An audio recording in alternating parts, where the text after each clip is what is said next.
Good evening, everybody. I'd like to call our council meeting to order tonight, and we're going to have a roll call by our city clerk, Kathy Valdez. The record shall reflect that all members are present. If you'd all like to rise and join me with the Pledge of Allegiance, led by Councilmember Rigby this evening. I pledge allegiance to the flag of the United States of America and to the republic for which it stands, one nation under God, indivisible, with liberty and justice for all.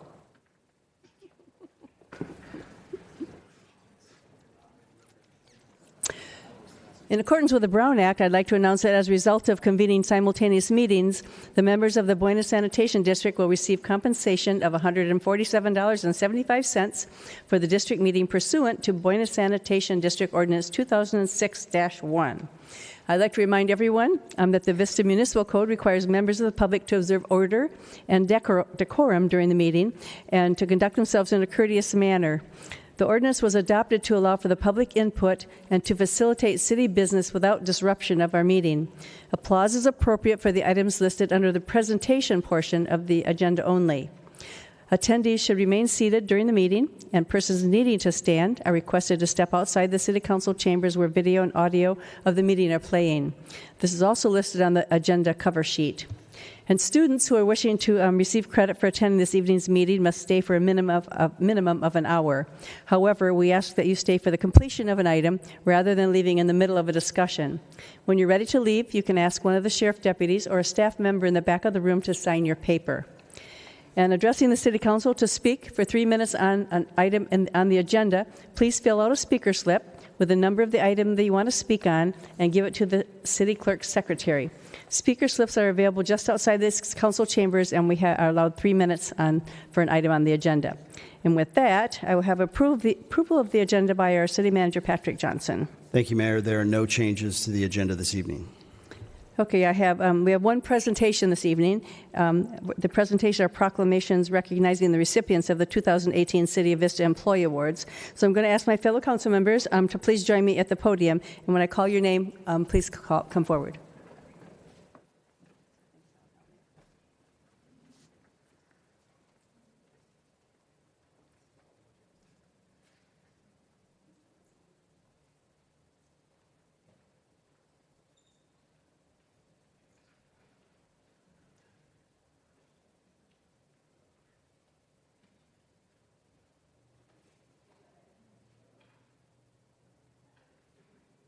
Hello, there I am. Okay, so we have 3 presentations this evening of proclamations. So Jose Orozco, where is Jose? Is he? There he is. Come on down, Jose. I'm going to read his proclamation. He was recently recognized as the recipient of the City of Vista 2018 Mayor's Excellence in Service Award. Here is the proclamation. I'm going to read this for you because it's very important. Jose works in Public Works Department as a wastewater worker 3 crew chief. His main responsibility is overseeing duties of the pipe cleaning crew. Jose is very good at using his customer service skills when handling difficult situations with the public. Whereas Jose is often the frontline person to investigate matters concerning private lateral issues. Often the property owners are waiting for Jose to arrive, and their plumbers have already told them that the problems they are experiencing are related to the publicly owned sewer and not their own private sewer line. However, most of the time, the public sewer is not the problem. It is the privately owned sewer lateral, which is a matter handled by property owners. The expectation requires a lot of tact and handling, as the property owners are expecting and anticipating the city to fix the situation. Whereas the majority of calls received from property owners can be very challenging for staff when arriving on the scene, Jose often talks with property owners, calming them down as they are frustrated and expect the city to fix the problem.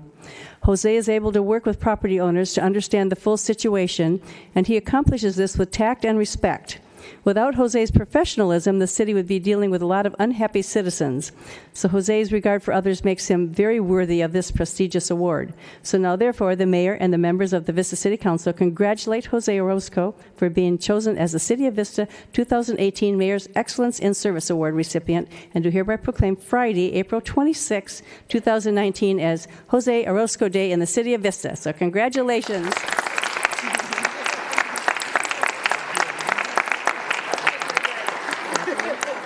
doing great work.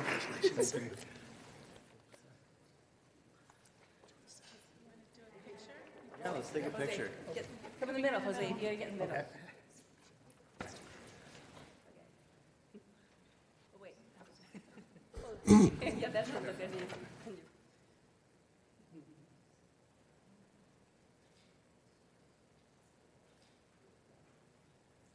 Okay. Congratulations. Thank you.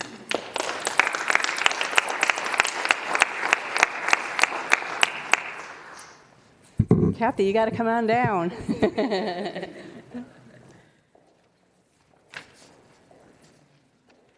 Yes. I'll start reading this while she comes out here. Okay. Kathy Valdez is our city clerk. Kathy Valdez was recently recognized as the recipient of the City of Vista's 2018 Manager of the Year Award. The city clerk's office was busy during the recent election with the addition of several local citizen marijuana initiatives to be placed on the ballot. Kathy was patient and took the time to inform signature gatherers of their rights and the ballot initiative process. After Measure Z was approved by voters, Kathy continued to be the connection between the public, the initiative organizers, and the city in rolling out the implementation of the measure. This process ensured everyone received the same information, thus conveying the city was transparent and fair during the implementation of the ballot measure. This was a direct reflection of Kathy's diligent efforts in educating herself on the process, ensuring her staff was trained and ready for the implementation phase, and communicating with the stakeholders. Kathy is always willing to assist with any city program, even if they are not programs that are traditionally managed by the city clerk's department. For the past 3 years, she has led the efforts of the city's crime-free multifamily housing program, working mainly with the city attorney's office, code enforcement, and the sheriff's department to assist our high-activity apartment complexes in reducing their law enforcement calls for service. Whereas last year, Kathy also began managing the city's Leadership Academy program. By engaging the participants and explaining what the city's role is and how each of the departments are important in running the city, she helps create newfound respect among participants for their city leaders and the city employees in the daily running of the city as a whole. Many former participants have applauded Kathy's method of instruction and her friendly coaching abilities. Most of all, participating residents feel a sense of connection and pride in the city of Vista. Kathy's guidance and leadership has been instrumental in influencing this outcome. And whereas Kathy personifies the city's vision of a public servant, whether it is serving the City of Vista employees or the City Council, or most importantly, the residents, Kathy truly goes above and beyond as both the City of Vista employee and as a city clerk. She leads by example, taking pride in her work, communicating effectively, projecting a positive image, and most importantly, delivering high-caliber service every time. So now, therefore, the mayor and members of the Vista City Council congratulate Kathy Valdez for being chosen as the 2018 City of Vista Manager of the Year, and do hereby proclaim Thursday, April 25th, as Kathy Valdez Day in the City of Vista. Congratulations, Kathy.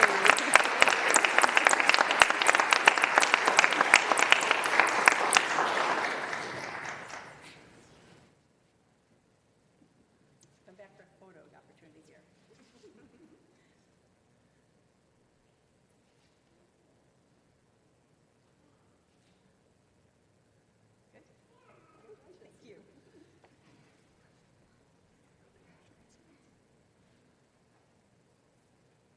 And we have one more here. Mike Parks. Where's Mike? Come on down.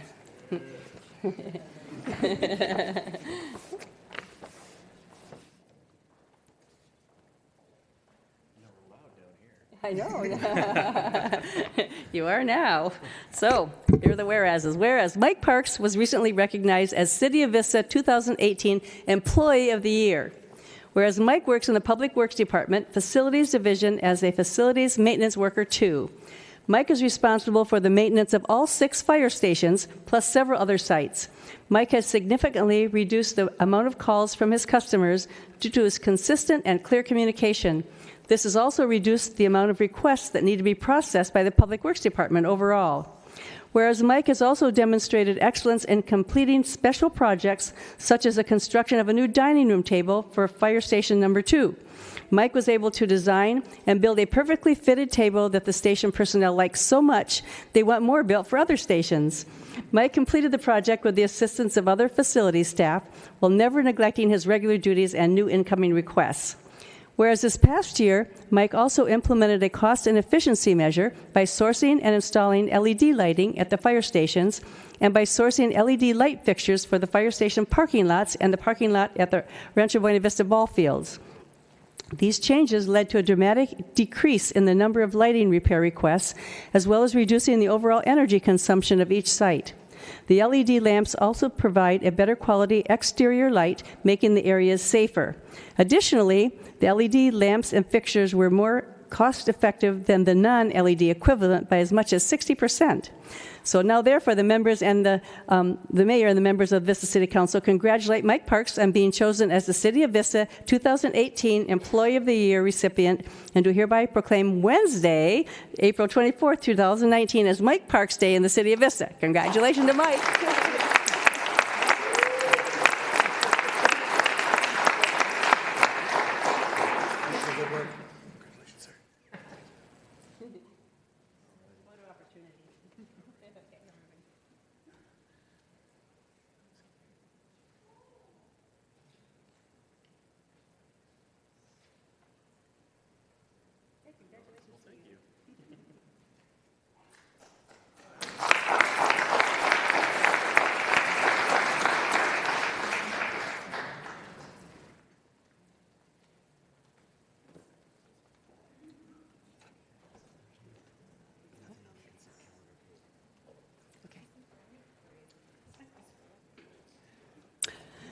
The next thing on our agenda is our consent calendar. The recommendations on the following consent calendar will be enacted in one motion unless an item is removed from the calendar. Any member of the public may remove an item by submitting a request to speak card to the clerk secretary. Items removed from the consent calendar will be considered immediately following adoption of the calendar. We have 4 consent items this evening, and I don't have anything pulled by the public. Is there anything anybody wants pulled here? And if not, I would entertain a motion. I'll move that we accept the consent calendar as presented. Do I have a second? Second. Okay, I have a motion and a second. Please cast your votes.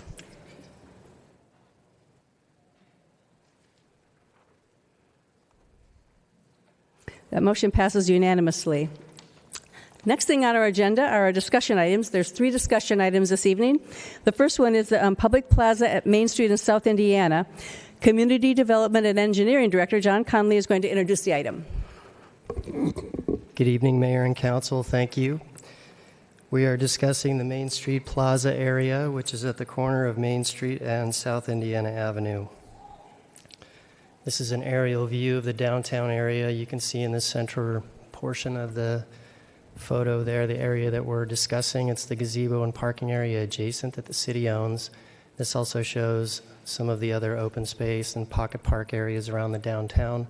The most notable is the linear park on the west side of Main Street or of Santa Fe near the railroad tracks. And then the long-term vision for open space within the downtown is ultimately the school property on the east side. This is just a bird's eye view showing the space, 26 parking spaces on the property as well as the gazebo paved area. And these are just some views from the street of the space. So we have some project goals that the staff's identified in discussing this area that we're trying to achieve. We want to improve this public area. It's somewhat underutilized, and so we'd like to increase the utilization. That would increase the usable area of the space itself, improve public parking, minimize some of the security issues that we've been experiencing there, create a more family-friendly area within the downtown district, continue to promote public art, and provide an overall benefit to the downtown. So that's kind of the driving forces. Wanted to talk about public parking because that's an important component of the downtown area. As you know, we built a public lot at Broadway and Citrus a few years ago. Since then, we've looked at opportunities to provide striped spaces or do some minor improvements to expand spaces within the street right-of-way areas in the downtown. And overall, we've gained about 24 spaces through that effort along Broadway, Citrus, Main Street, South Indiana. We're also looking along eucalyptus for some additional opportunities, so we're continuing to look for those wider right-of-ways where parking is provided.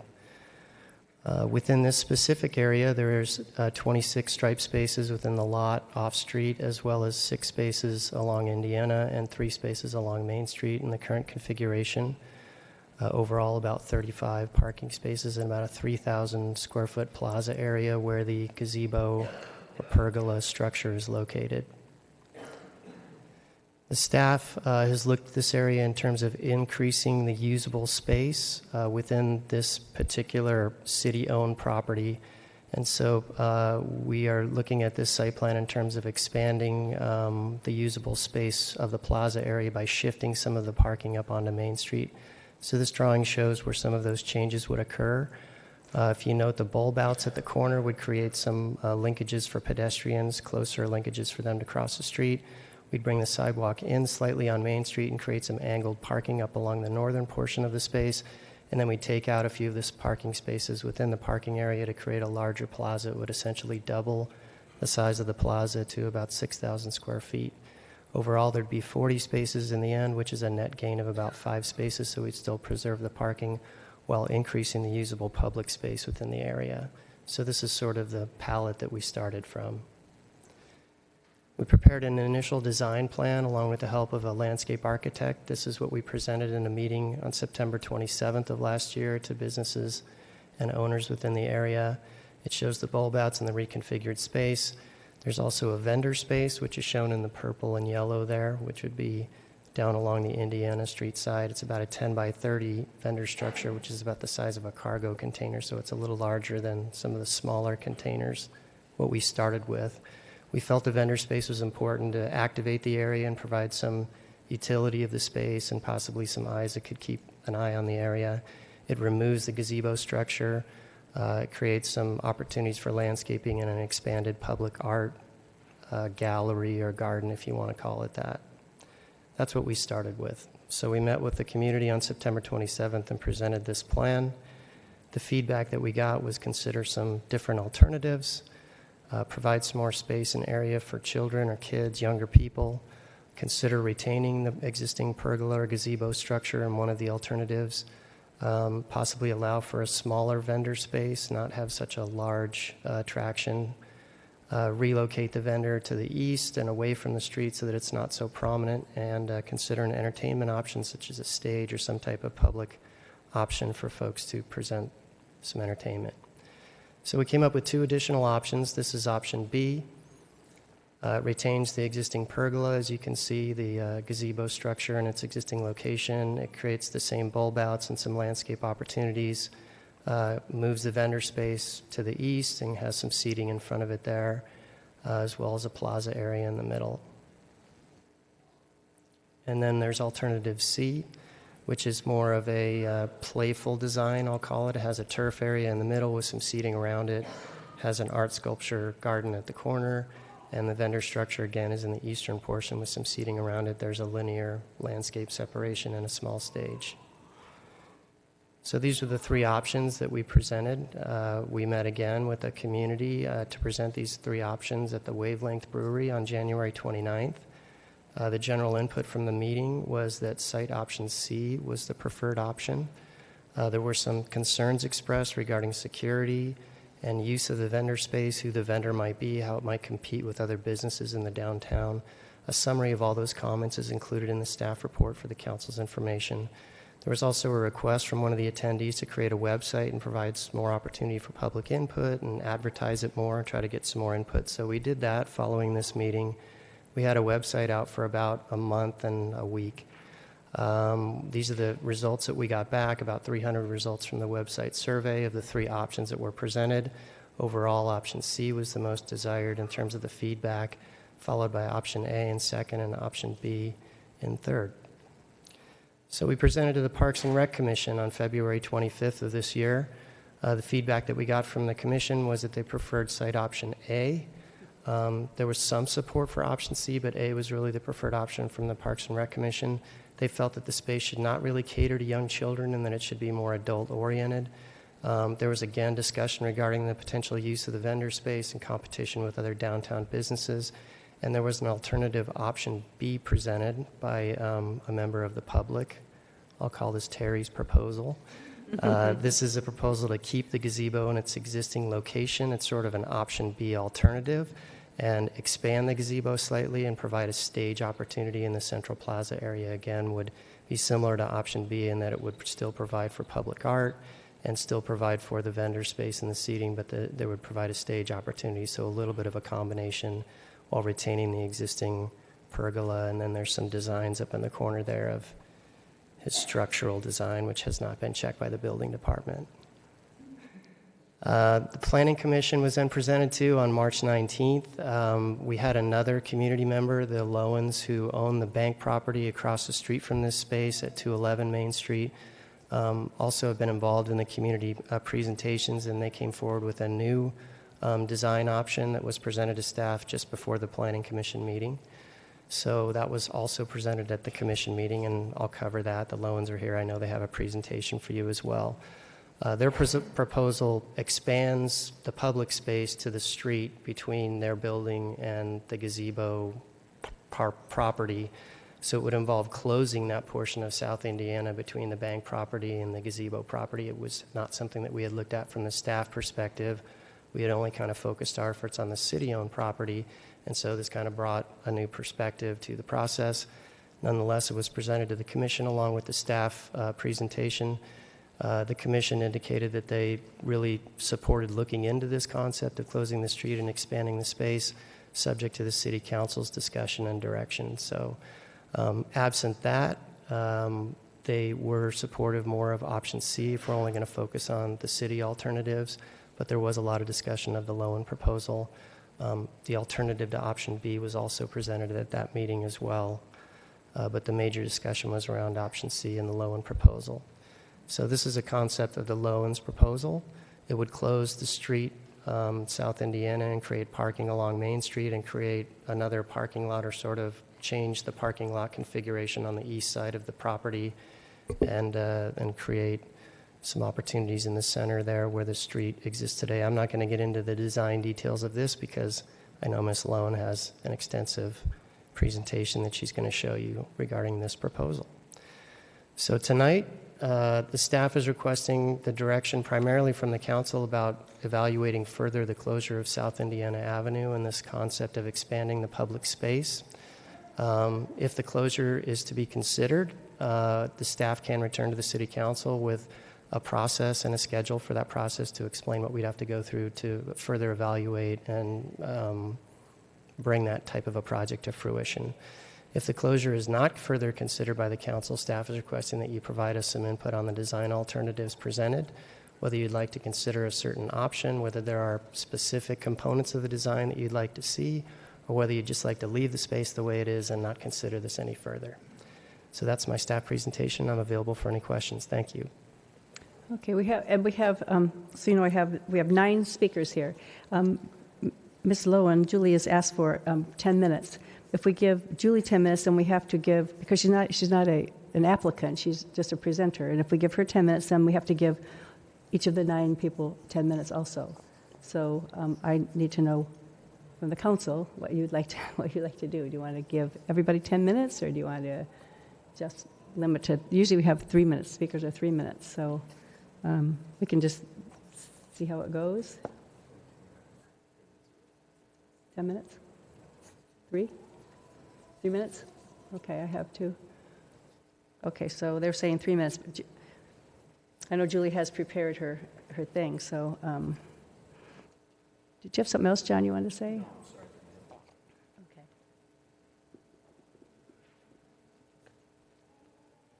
sorry.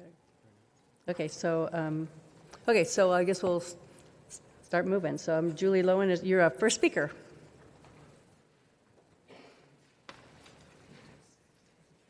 It looks like we're going to stick with the 3 minutes.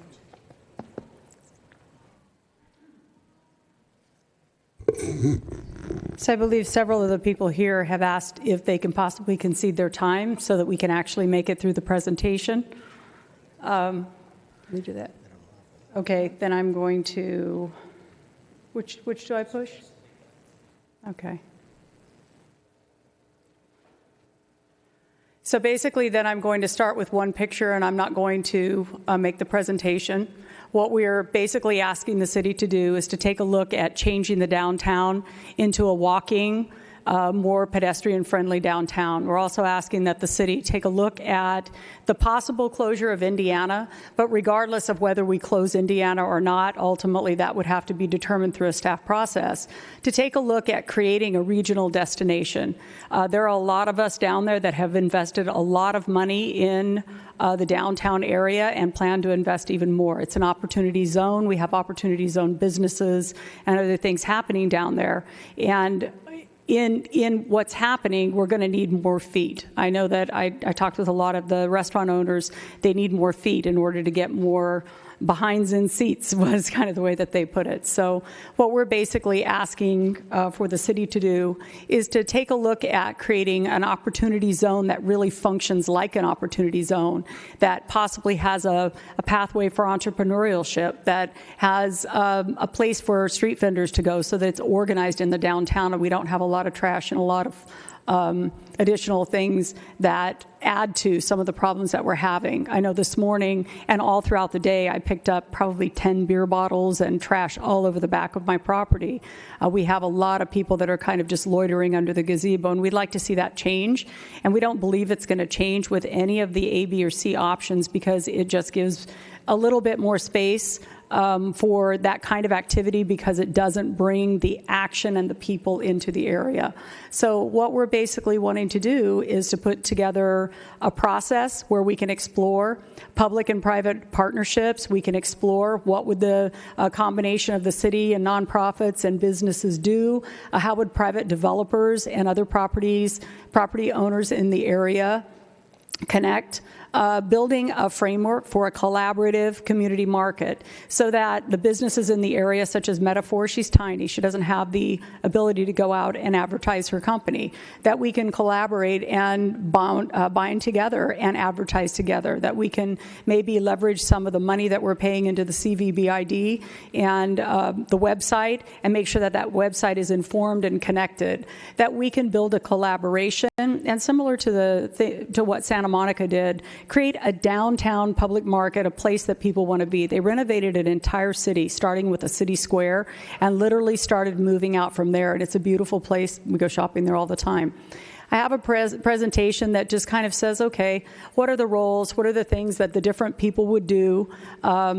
These are ideas. What we're basically asking the city to do tonight is to give us the option to really start exploring those ideas and take a look and say, how does this work?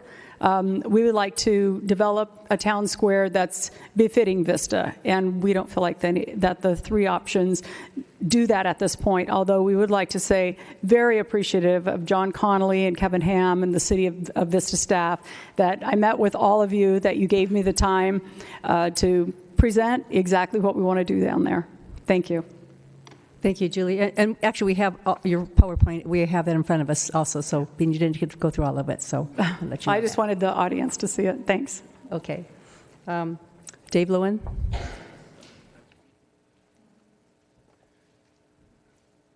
Good evening, council members. My earliest memory of Vista was about 5 years old. I was born and raised in Claremont Mesa, San Diego. And my parents would throw all of us kids into their 57 Plymouth, and we'd drive, seemed like for hours, to Pepper Tree Frosty Freeze. So for the last 60 years, Vista has been a destination for me. And now I find myself, having raised my family here, running my business here, and being fully invested in our community. And I just want to see Vista take another step forward to create that destination that we all, I think that we all want. And I think this is a big step toward that. I know there's hurdles that we've talked about with the street closures, and really all that we're asking is that council direct staff to look into it, just to see what, whether this is a viable option. I think it will really benefit our city greatly, and we have a few people here, I think, that will attest to that. So that's it for me. Thank you. Thank you. Thanks. Okay, Terry Woods. He'll be followed by Joshua Tienda, and he'll be followed by Rachel Beld.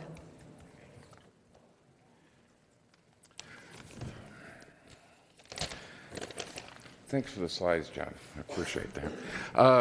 Hello, my name is Terry Woods. I'm a Vista resident, have been for 33 years. And I sent each one of you an email with my proposal, so I'm not going to go into it at length. This one here is my suggestion. I was the fourth option, and then they become the fourth option. I think the Lowens plan is fabulous. If you don't do mine, you should do theirs. But this one here would give you a stage where we could bring people downtown, Oceanside, Vista, Oceanside, San Marcos, Carlsbad. They all have music during the summertime. People come around. They could set their chairs up downtown, get barbecue, go get some sushi and all that, and sit and listen to music. I think it'd be a great alternative. You could the gazebo. It's a beautiful plant. I'm not an arborist, but I asked the arborist to look at it, and he said it's a healthy plant. It needs to be maintained so you have safe vision into it. Where it hasn't been maintained, it gets kind of, you don't know exactly what's happening in there. And I believe that crime in historic Vista will not be ended by eliminating the gazebo. And there's a lot of alternatives to taking down the gazebo as far as security is. And that's another topic, really. The performance stage would bring people downtown. It has to be larger than the one in the other proposal. The other one looks like you could put maybe a violinist on there or something like that. This one here, you could put a complete band. I left the vendor spot. I'm not real crazy about the vendor spot, and even more since now we have to let street vendors on the sidewalks. That kind of defeats that kind of idea. But I know the sidewalks are going to be less than 10 feet all the way around it, right? We know that too, right? For many purposes. That's it, guys. Julie could have had the other 2 minutes, but you've now heard my part. Thank you. Thanks, Terry. Joshua Tienda, followed by Rachel Beld, followed by Jan O'Reilly. Mayor Judy, council members. I was just in the Vista night out, and that's what we used that main plaza exactly, and they had a lot of vendors, but something that really bothered me is that the stage, the main stage where there was actually on the other side, in front of the, I think was the Vista pub, and they had the stage, but I was wondering, why don't they have this stage in the plaza and where all the action is? Then I saw the alternative B option, and I thought that would be perfect, because when we have events like Vista Strawberry Festival, we need existing structures so we can have events. We need a live stage, live music, and I would like to feel that stage, that area would be very active if there was provide for a staging area, and also keep if not improve the gazebo so there can be some shade when we always talking about cool zones in the summer. Well, I mean, it's a natural cool zone right there. I mean, whenever the heat is really hot and people need to get out from the sun. So those are my comments. Thank you. Thank you, sir. Rachel Beld, followed by Jan O'Reilly, followed by Clay McCarthy. Good evening, Mayor, members of the City Council. My name is Rachel Bell, and I'm here this evening representing the Vista Chamber of Commerce. The Chamber Board reviewed and considered the 3 city proposed options and favors the option C, which includes a stage. There was general discussion. We had general knowledge that other proposals existed, but did not review or consider those additional proposals. And overall, the Chamber is in support of any of the options, which would include a stage. We feel strongly that a stage would help to activate the space. You've heard some other speakers mention live music and some other opportunities, and we think a stage is a key component to that. So that pretty much summarizes the Chamber's position with regard to the city proposed options. Thank you. Okay, Jan O'Reilly, followed by Clay McCarthy, followed by Kelly Nichols.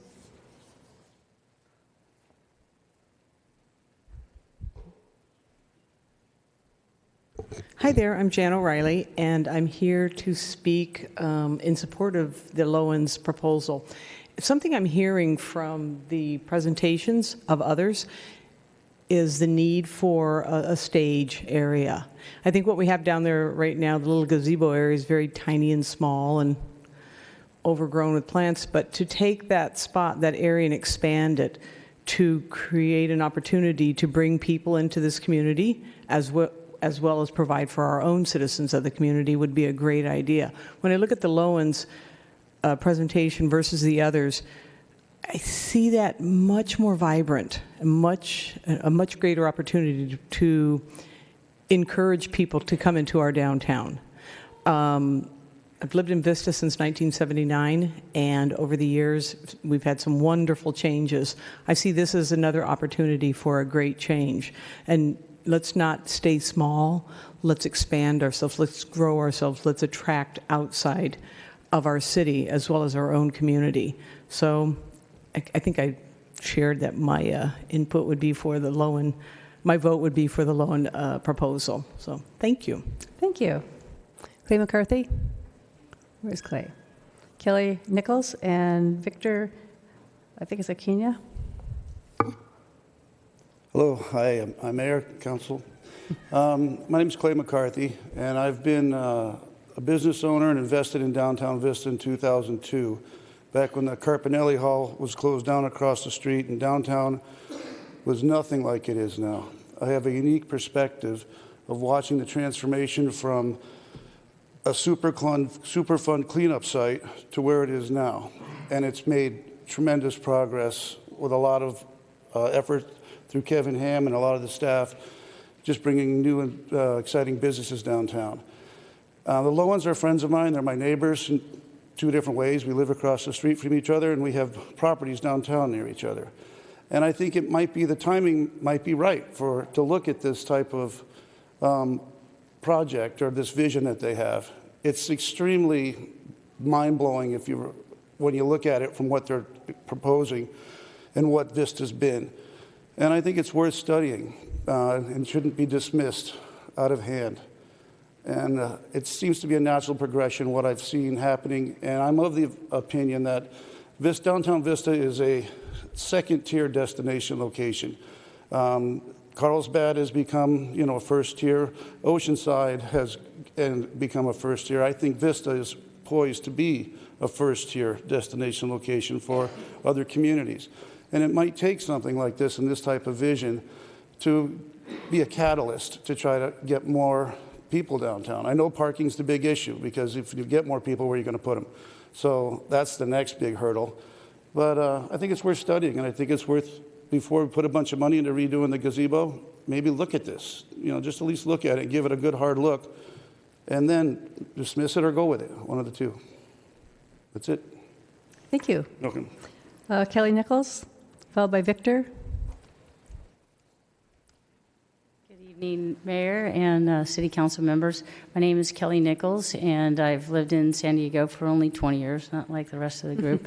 But I did move into the coastal region because I could afford it at the time, and now my children are of age to buy homes, et cetera, and there's no way they're going to live coastal. They just can't afford it. And so the wonderful thing that Vista and Inland Cities offers is a chance for them to still live at the city and yet living in a community that offers, affordability.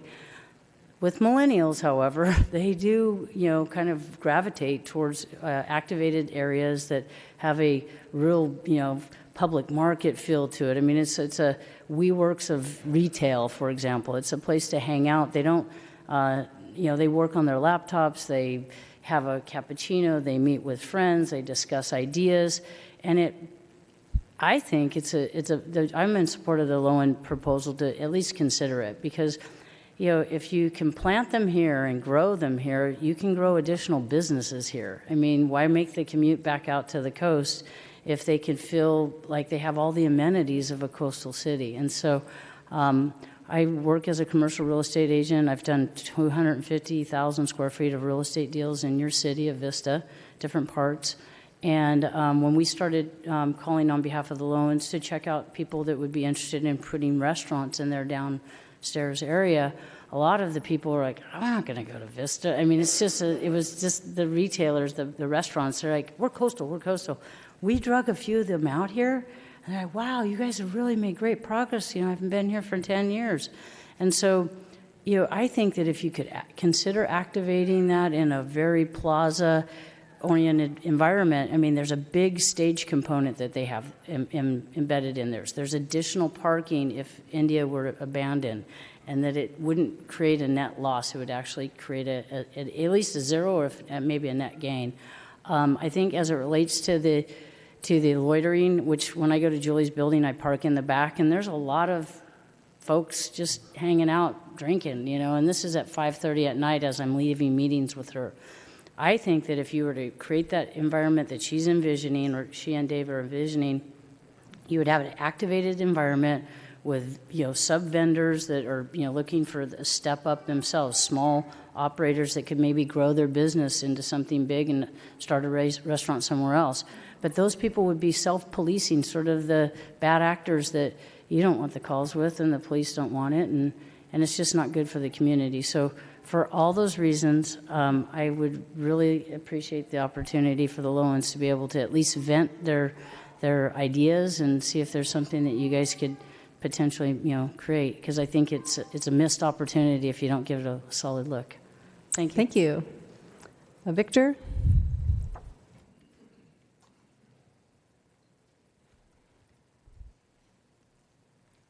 Hello, Mayor, Chamber members. My name is Victor Aquilina. I'm here in support of the Lowens project. I've been a resident of Vista before, living in Shadow Ridge, and I would come to downtown Vista to come to the restaurants. And one of the issues is we would come, we would have dinner, and then we would leave, which for some of the retailers that don't have restaurants could be detrimental. So with the new low-end project, you would bring people in to eat, but then they would also hang around, walk by other retailers, and consider buying some of their items. So another issue that we've seen down there is loitering. I received a call from the sheriff's office last week about 2 men approaching someone under the gazebo. And if you had that area being amplified with live music, a lot of foot traffic, items like this wouldn't happen. So I think you should take a good look at the Lowens proposal and give them an opportunity to make the downtown area better. Thank you. Thank you. And that's actually our last speaker tonight. So it's up to the council. So who wants to go first? Anybody? Nobody wants to go. Councilmember Contreras. Thank you so much for all these different options. We've gotten a lot of good feedback. 300 responses. I actually went through all of them. And people had a lot to say, not just like, yeah, I like C, or no, I don't like A. There's a lot of good comments in there. So I feel like the city has a responsibility to our residents to move forward with one of the options proposed that have already been reviewed by the public and by staff. But with that said, I don't think that this is a mutually exclusive conversation here, where we can't also see what the feasibility is to potentially grow that plaza into something bigger. Some of the questions that I have for the loans proposal is I think it's really good. I think that it is a comprehensive and detail-oriented focus on creating that kind of creative space downtown that I think a lot of us want. But I feel like it does rest on the assumption that we're going to have a high number of patrons. And so I would like to see, and I don't know how the rest of my colleagues feel, but I would like to see staff investigate the loan proposal. But I also would like to move forward with one of the other proposals, which I really like, option C. And I feel like that's a great place to really address so many of the concerns that we've been hearing over and over and over from our residents about certain issues with vagrancy and loitering downtown. So I don't think that we have the option right now to not pick something. I love option C. It does provide like a smaller vision of what I think it could eventually grow into, which is that bigger public market. There's just so many questions as to what the feasibility would be, the viability of such a big public market downtown. So I would like to open up the discussion with my colleagues based on that. But I really do appreciate the proposal that came forward from the Lowens, because I think it does paint a good picture of what we want to grow into. I'm just not sure if it's something that's feasible at this moment, because it really does seem like a multi-million-dollar project. Even just the studies that have to go into it. So, we also have a responsibility to be public stewards of our taxpayers, and I think that a good way forward, from my perspective, is to go with option C and to, at the same time, have staff review the feasibility of the loans option. Deputy Mayor Franklin. Do we know what year the gazebo dates to? It was built in 2000, roughly. Okay, so it's not a long treasured historical part of the downtown. I'm reading that in a lot of the comments. That's like part of Vista's inherent character, but if it's relatively new, and I don't know that it really deserves a historical register entry. Having looked at all these proposals, I actually think that the loans proposal has a lot of merit. I think it just looks really cool. It looks like a place I'd like to go spend time. The idea of having, I don't know about the necessarily fruit and vegetables, all of the business hours that they're open, but as I said to Julie when I met with her, maybe, it's kind of a hot swap of vendors. People could rent for 8-hour segments. Somebody might want the morning, somebody might want the evening. Maybe vegetables works a certain time of the day and something else works another time. Talk about a micro business opportunity. If you could rent the thing for 16 hours a week and try your products out, it would be a kind of a neat way to bring different folks, maybe makers and what's the term, makers, and anyway, to bring the crafts people that are from Vista, give them a local business people an opportunity to showcase their products. Could be really cool. I think having some outdoor seating could really be a benefit to the idea of building out some further restaurant opportunities. And I know some of the restaurants are concerned about more restaurants, but restaurants attract dining customers who, when they get there and one restaurant's overcrowded and they don't want to wait in line, they go to the next place and they discover it. So I think restaurants do well next to each other, and I think Restaurant Row in San Marcos and other developments like that prove that concept out. The more you get a critical mass, the better it is. So I'm in favor of looking at what the implications are. It's a big proposal. That's not one that I think we should approve tonight. But because I mean, we need to know what the costs are and what the implications are, and closing down one of our major streets is a big deal. But generally, I like it, and I like the idea of exploring whether it has merit before we commit hundreds of thousands of dollars to option A, B, or C, and then come back and wish we would have invested that money into option D or option, let's call it E, right? So anyway, those are my thoughts. Councilmember Green. All right. Yeah, thank you for all the options. Thank you, Lowens, for putting the work in. I've spent a couple hours with you guys, I'd say, so I have went into detail into this proposal. I also read a lot of the emails and things like that. And one thing I want to make sure that's understood by our citizens is that we were looking at spending about $250,000 to $300,000, if I'm not mistaken, on this corner. And we weren't even looking at including the street and incorporating the Lowen building in the proposal and things. So the proposal that came from the Lowens was really far off of what we were planning on doing as a city, what we had budgeted, what we had talked to the citizens about, what we have come up with. I don't doubt that market square, the Vista Town Square public market, make sure that I say it right, is a great idea. In theory, it's a fantastic idea. And if it could really have all of the working parts to come to fruition, like tell me what vendors you're going to put in there, how long of leases are they going to sign, how much is it going to cost, where's the money going to come from, who's going to run it, there's a private-public partnership, who's in charge of that partnership, who are the members of that board. I mean, there's so many questions that I have.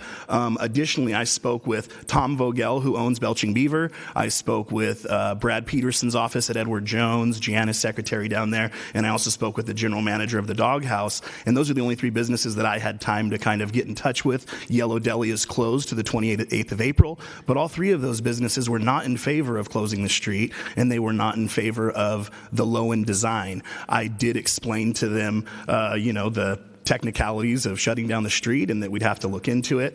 But really what I felt like those three business owners that I spoke with wanted was us to do something with that gazebo area. And I do feel like the three options that the city came up with, A, B, and C, they're all actually microcosms of kind of what the Lowens are looking to do on a grand scale. I feel like if we can't make option C work as a turfed area with a vendor and a stage and bands, there's no way we're going to be able to make this huge makers market work. And I would really like to say, hey, if we're going to do this, let's start with option C, having a stage, programming it with bands, having a turf, having a vendor. The city also have policies in place where street vendors can come rent additional space at that corner. They can actually reserve spaces. So if there's really vendors that want to rent 16-hour spaces at our park, I would assume we could facilitate that in that actual area. So as opposed to saying, hey, let's not make any decision at all tonight because we got a good idea that might not work, but it might work, so let's not do anything because this is a great idea. I don't think that's a good approach for us as a council to go about. I really feel like the work has been done on options A, B, and C. I do like the Terry option as well if we got consensus that nobody wanted to tear that gazebo down. But I also feel like the Makers Market has a lot of other spots where we can have people hiding after hours. And how does that work out with public safety? If we have issues with people hanging out under the gazebo and it's this little area and we can't control that, what happens when we close both sides of the street and put these two huge structures up at night from 10 o'clock at night till 4 in the morning? Is there a security involved? Who pays for that security?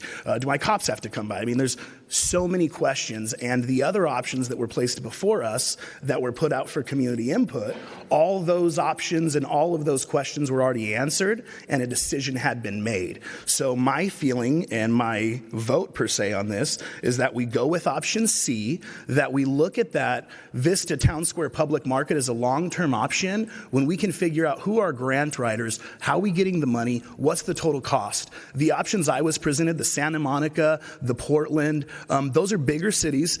Portland's actual Makers Market, their town square, was over $14 million in cost, and it was over $6 million out of the city's pocket. We don't have that kind of money, and we're not a Portland. We're Vista. So I feel like if we start with option C, and it turns out, you know what, we got 20 vendors that want to go in there, and this is really happening and hopping, it'd be great to close down the street, and after all the business owners get behind it, it's great. But for us to stop all that we've done at this point to move forward with the low Lowen proposal, I feel like would be really irresponsible and almost an insult to staff in the community that we've done so much work on. So I appreciate the work that you put into it, Lowens. I love that you purchased that building in downtown where you first bought your house and signed your loan documents, and what a fantastic story you have. I'm really bummed that we haven't been able to get it rented out for you or get a restaurant in there, but I don't think it's the city's responsibility per se, to do that at this point. I would say let's go with option C. Let's program it. Let's market it. Let's see if this whole maker's market model is even feasible before we shut down our entire downtown. So that's my take on it, and I look forward to hearing from the rest of my council. Councilmember Rigby. Thank you, Madam Mayor. Thank you, Mr. Conley, for the work you've done on this and staff. A, B, and C are very interesting ideas for what we are looking for. I have a couple of questions. And these are questions that I have, but when in reading the staff report, we had over 300 responses to the website that you talked about, and some of these comments, I think, come from that website. So for my edification and theirs as well. So we're talking about the stage area, and a lot of the comments were make it bigger, make it smaller, move it here, make it prominent, make it not prominent. But the stage was a factor in almost all comments and is in the designs. So how often are we looking to activate the stage? Just on the weekends or just Friday nights and the weekends? Do you have any idea what was the vision of the stage when we came up with this? The idea that came out of the meeting on, I think it was January 29th at Wavelength Brewery, was that there could be a stage where the public could use it for performances if they wanted to do something small. Or if this, if there was a street fair of some kind and they wanted to have a stage area where groups could perform, we did not put much thought into how it would be programmed or managed. We're just kind of in the design phase at this point. So if a stage is an important component, then we could certainly do some more research about how we would want to operate that and report back at the time that we create a capital project. Okay. Because I'm assuming that if the city wants to activate it and is responsible for that, we would be responsible for the scheduling of it, the activation of it, and the funding of it. So we'd also have to look at something in our budget to fund that, aside from the capital improvement monies to actually do the project, correct? Correct, although I think the vision was not for it to be a city managed stage where there's like public productions. It was more for the public to use. Okay. So more like on a weekend street fair kind of thing that somebody wants to put on, one of the organizations in town, they would be responsible for providing their own entertainment. But aside from some organized event, it would not be in use, theoretically. Or we could program it. I mean, it'd be something we'd have to talk about. But yes, that was the concept. It was not, the idea was not that we were going to be putting money into bringing bands downtown to perform on the stage. Okay. And regarding the turf in option C, because I do kind of like option C, the turf is giving me a lot of heartburn, though, because I just see that as a big, giant place for dogs. And that would create more maintenance and expense for the city. And the question came up, was it AstroTurf or are we talking grass turf? We were assuming it would be artificial turf. The idea was that there was some soft area that people could lay down or sit down, and artificial turf was the proposal that was presented in the design option. Right. I have to agree with a lot of the commenters, though, that it's a small space to put a grass area, thinking people will sit or lay down, and dogs were a concern, and we see all over town, everywhere, that a lot of dog owners aren't really very responsible in cleaning up after their pets, and a grass area, to me, is just an invitation for that. So I'm not in favor of the turf on any of them, but I do like C. Now, going back to the vendor, as it was mentioned earlier, with the new rules in the state of California and then what we passed a couple of meetings ago, street vendors are allowed in the state. We can't tell them we don't want street vendors. There are rules that go with that. So opening this up to a particular vendor, I'm not sure, that might be a little counterproductive to the law. But my question is, how are we going to schedule or lease the vendor space? Because it looks like there's just one, unless you get the larger one and you've got two sharing it. But how is that going to work? We would typically go through a request for proposals process to evaluate vendors and have an internal panel to evaluate it and then report back to the city manager and the council, potentially involve council members or different staff. But typically there's a proposal process that we would go through to fill that space. What do you foresee as being the likely length of a lease for a vendor there? Look to the city It's manager on the for table. that. If somebody's going to make an investment, it's probably a 7 to 10 year lease. They'd probably want 5 to 10 year lease at least. So it would be the same vendor for a very, very, very long time. Correct. Okay. Okay. So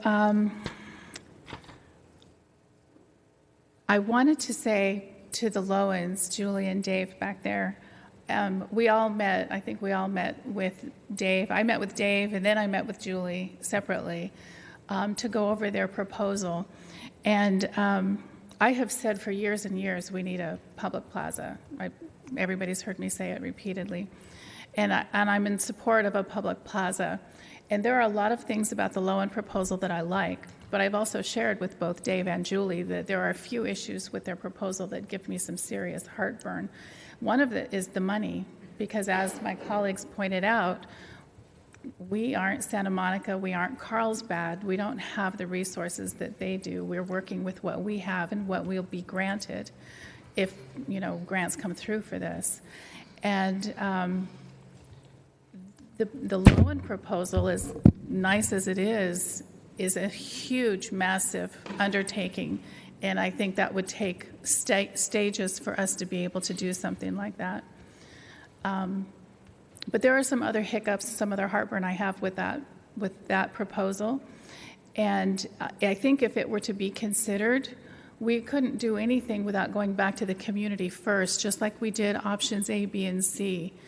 I would never want to step out of that, what we gave to the community to consider, and then turn around and do something that we never brought to the community at all. I would never do that. So if that's something that we wanted to look at, we'd have to just put the brake on and start over again with the community. But because I think it is so massive of a project and it would take time to do that, and we would want to probably grow into it, I actually appreciate Councilwoman Contreras' idea and Councilman Green. Start with, I think, C. I appreciate C if we take out the turf and the little blocks to sit on. Nobody's going to want to sit on little blocks. If you're sitting out there with your sweetie or your kids, you're going to want a seat for both of you next to each other or something, not a concrete block. So I'm not for the turf or the concrete sit-in blocks.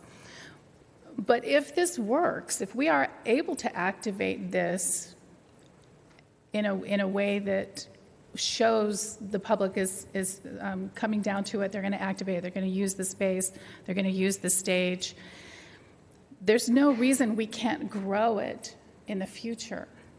I'm not opposed to that at all. But we'd have to do a lot of investigation and a lot of studies for the Lowen project. And we'd seriously have to find the funding for something like that. And I don't think that that's on the horizon for us at this point. So I would go with option C if we can take out the turf and the little cubes, leaving the door open in the future to reevaluate how that's going and how we can expand from there. I'm going to jump in because you guys all have a button to push, and I don't have a button that I can push when I want to speak. So I've been waiting patiently to the end. So anyway, I love the Lowen's idea. I love thinking outside the box and the creative ideas. I love that, except I don't know yet that we have the population to support vendors like every day in that square. I just don't know. And with 100 Main Street being built right now, that's going to be a lot of changes with a lot of people downtown and another business down there in that building. And I'd like to just go slow and wait and I actually support option C for now, but maybe that would be a plan that we could expand a little later, but let's just start. Plus, the money thing was bothering me. We don't, the city, we hadn't planned on a big amount. And I also talked to some of the businesses, and they, were concerned about shutting right now Indiana down because of the businesses there, and that also would create on the alley. I always think of Allen's Alley. Does it have a different name, Allen's Alley? Oh, Haynes Place, yeah. Okay, it's always been Allen's Alley. So anyway, but yeah, Haynes Place, that would cause everybody to cut through there, I think, rather than Indiana, if you closed Indiana down. So I have a problem with that. And the other thing is, I'm just not sure we're ready to support the street vendors, especially the farmers. I come from a long history of being downtown. I was there for 25 years. And so I was a member of the VVBA for many years, and we had street fairs going on, and our street fairs, we had a hard time. We were promised that the farmers would come down there, and they didn't always come down there, and eventually it turned into a kind of a swap meet thing. And so I've had kind of a bad experience in the past with that.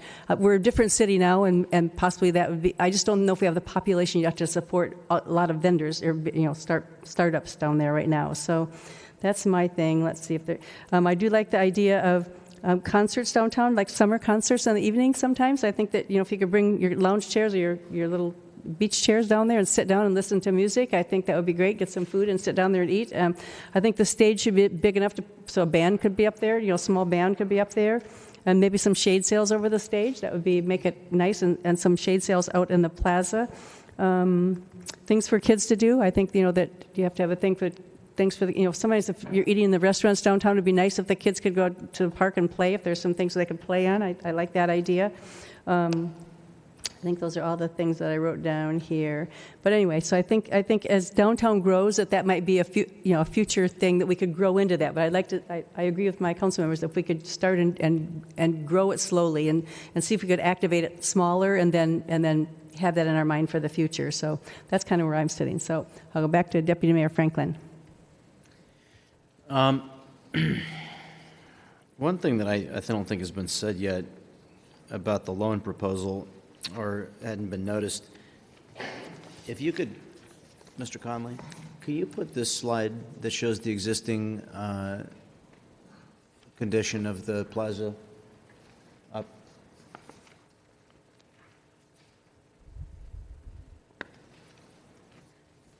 So along the right side, the loan proposal actually utilizes the existing striping and configuration without changes.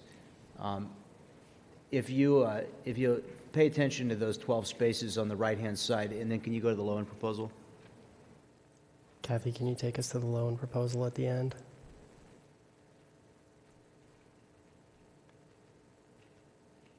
Thank you. So you see on the right-hand side, you have those 12 spaces intact.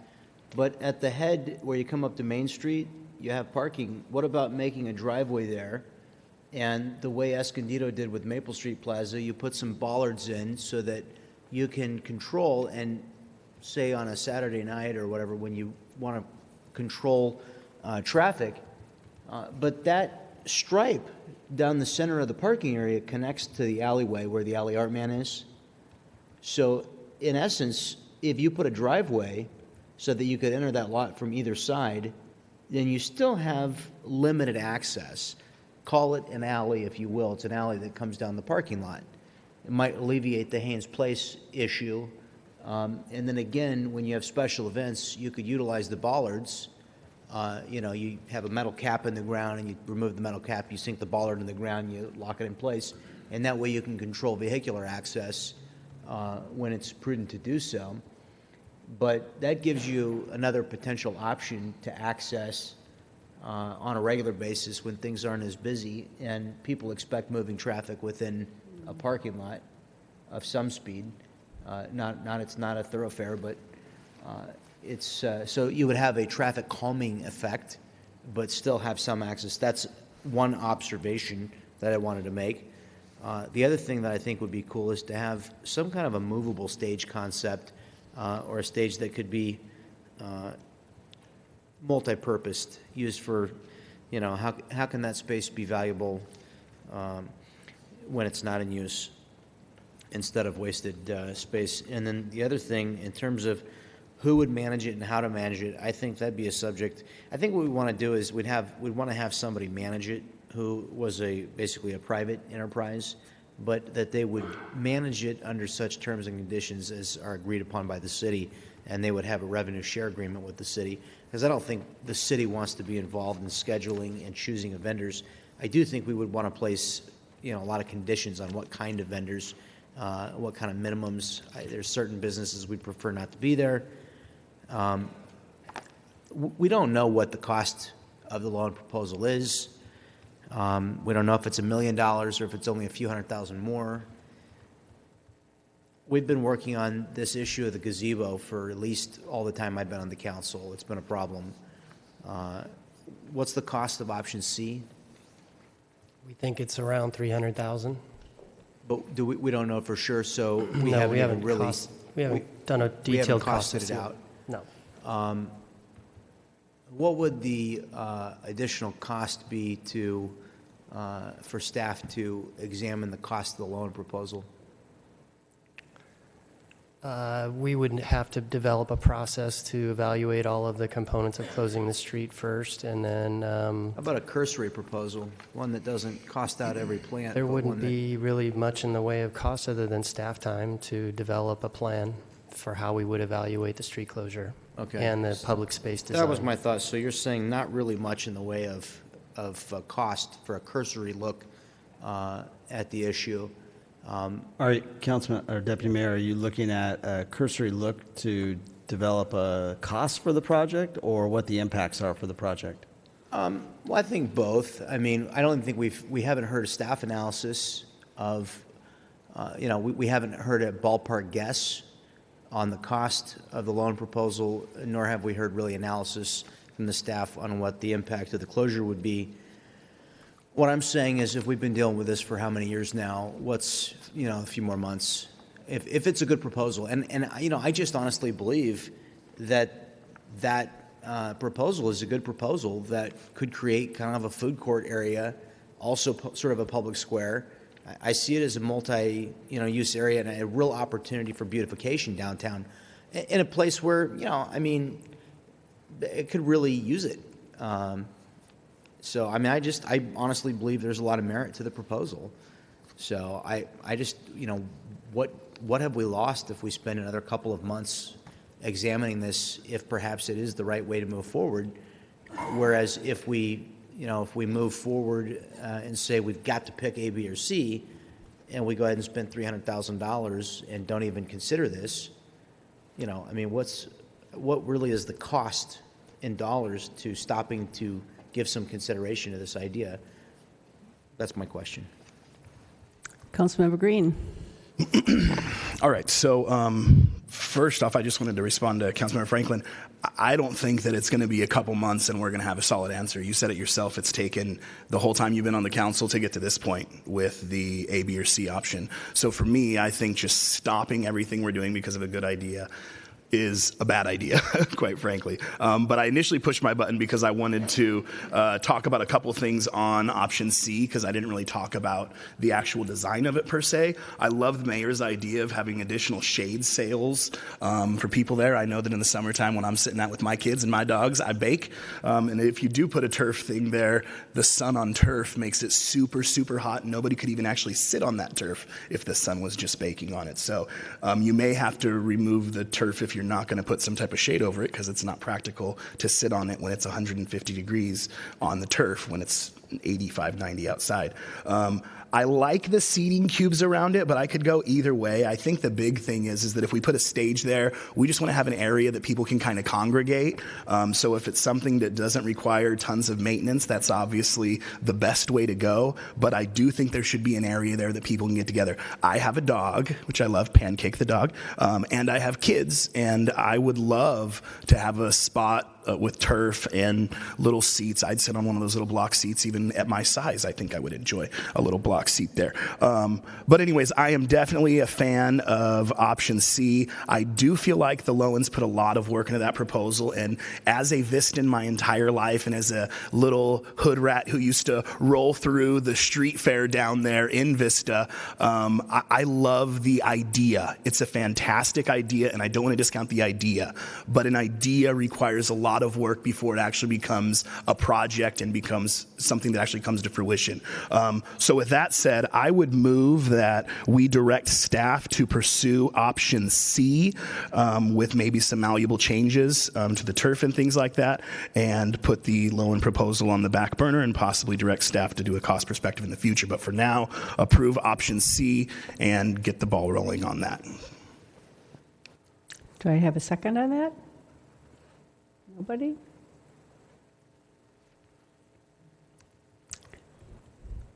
Councilmember Contreras?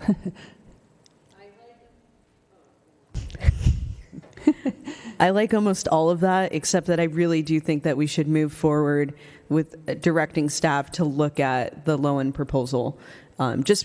We know it's going to take a long time, right? So I think that we start looking at it now and see if it's feasible for us to grow into that direction. But I definitely support going with option C and rearranging maybe a few things. I love the shade idea. I actually didn't even think about that, so that's really important. But I think going with option C and directing staff to review the Lowen proposal. That'd be my substitute motion. Agree with that? Substitute motion. I would second that motion. No, you're changing your motion and she's seconding it. Yeah, so if my motion was amended to add that clause, I'd definitely be okay with the first and the Amendment, second. Thank you. Oh, okay. Councilmember Rigby, that flagged. Everybody push their buttons again. Thank you, Madam Mayor. I'm okay with the motion to go ahead so that we get something done and started. Whatever we do here can be expanded depending on what the study shows from the Lowen proposal. I am not in favor of closing the street. I think that puts too much high traffic on the alley and some of the side streets, and I don't think that that's where we should be putting all of that traffic. So I'm not in favor of that, but I would like to see what a study says about that. We're looking at approximately $300,000 for option C. My understanding and discussion is that the Lowen project is between $1 and $3 million. That's a huge gap that we would have to overcome. So I would want to know the impact of every aspect of the Lowen project financially as well as parking. Again, it's a great idea and I love activating it. And as I've said for years, I've been in favor of a town square or a plaza. I think we really need one. Vista deserves one and I've been pushing for it.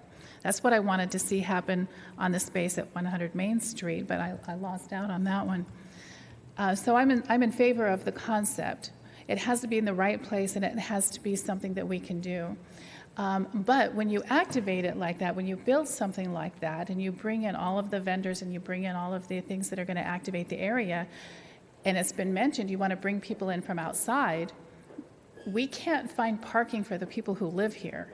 So that is a huge concern, the traffic and the parking. And if you build it, you want them to come, but they have to have a place to park and a way to get there.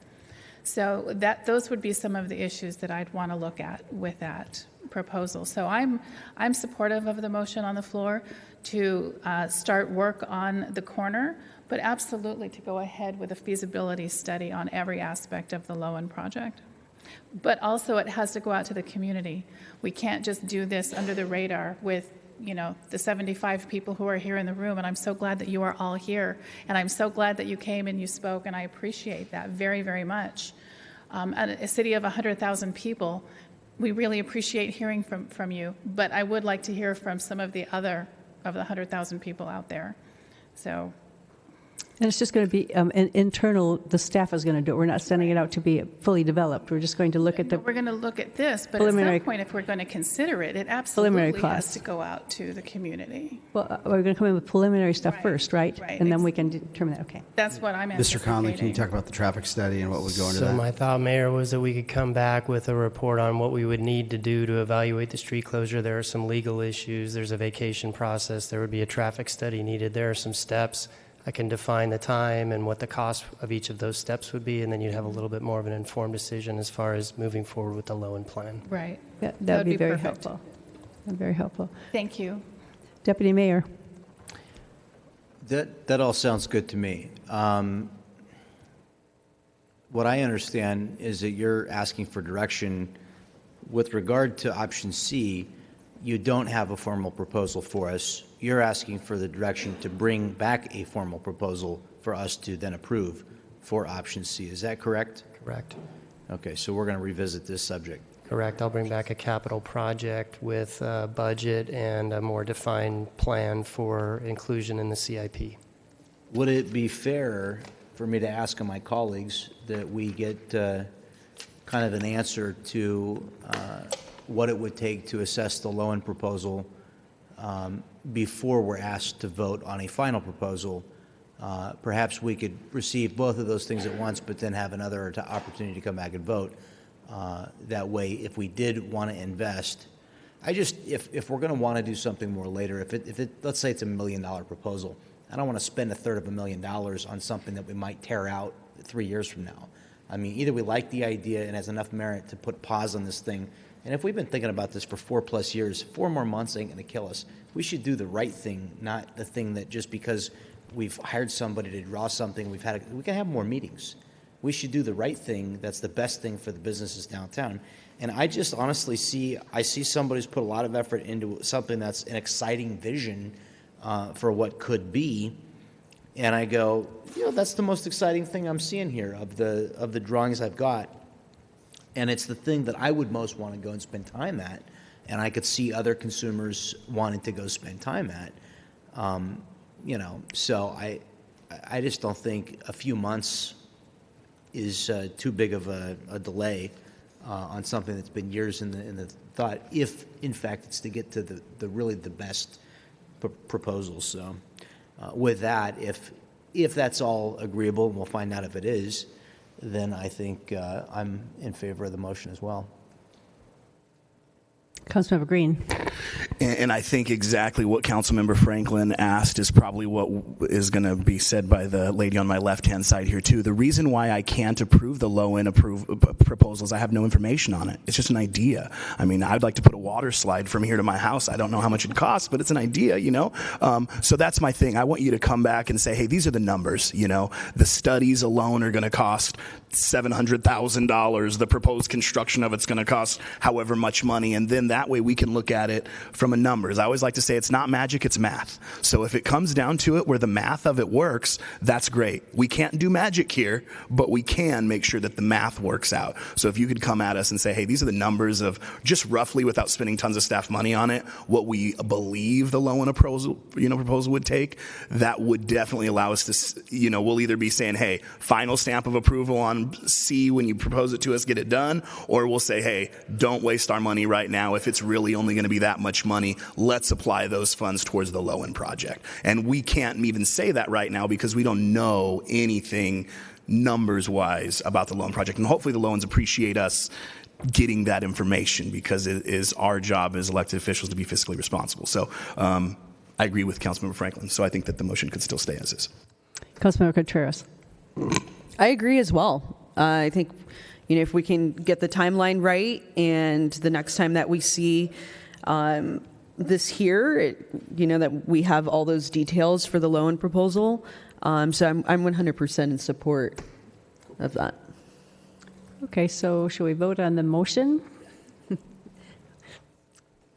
Okay, please vote.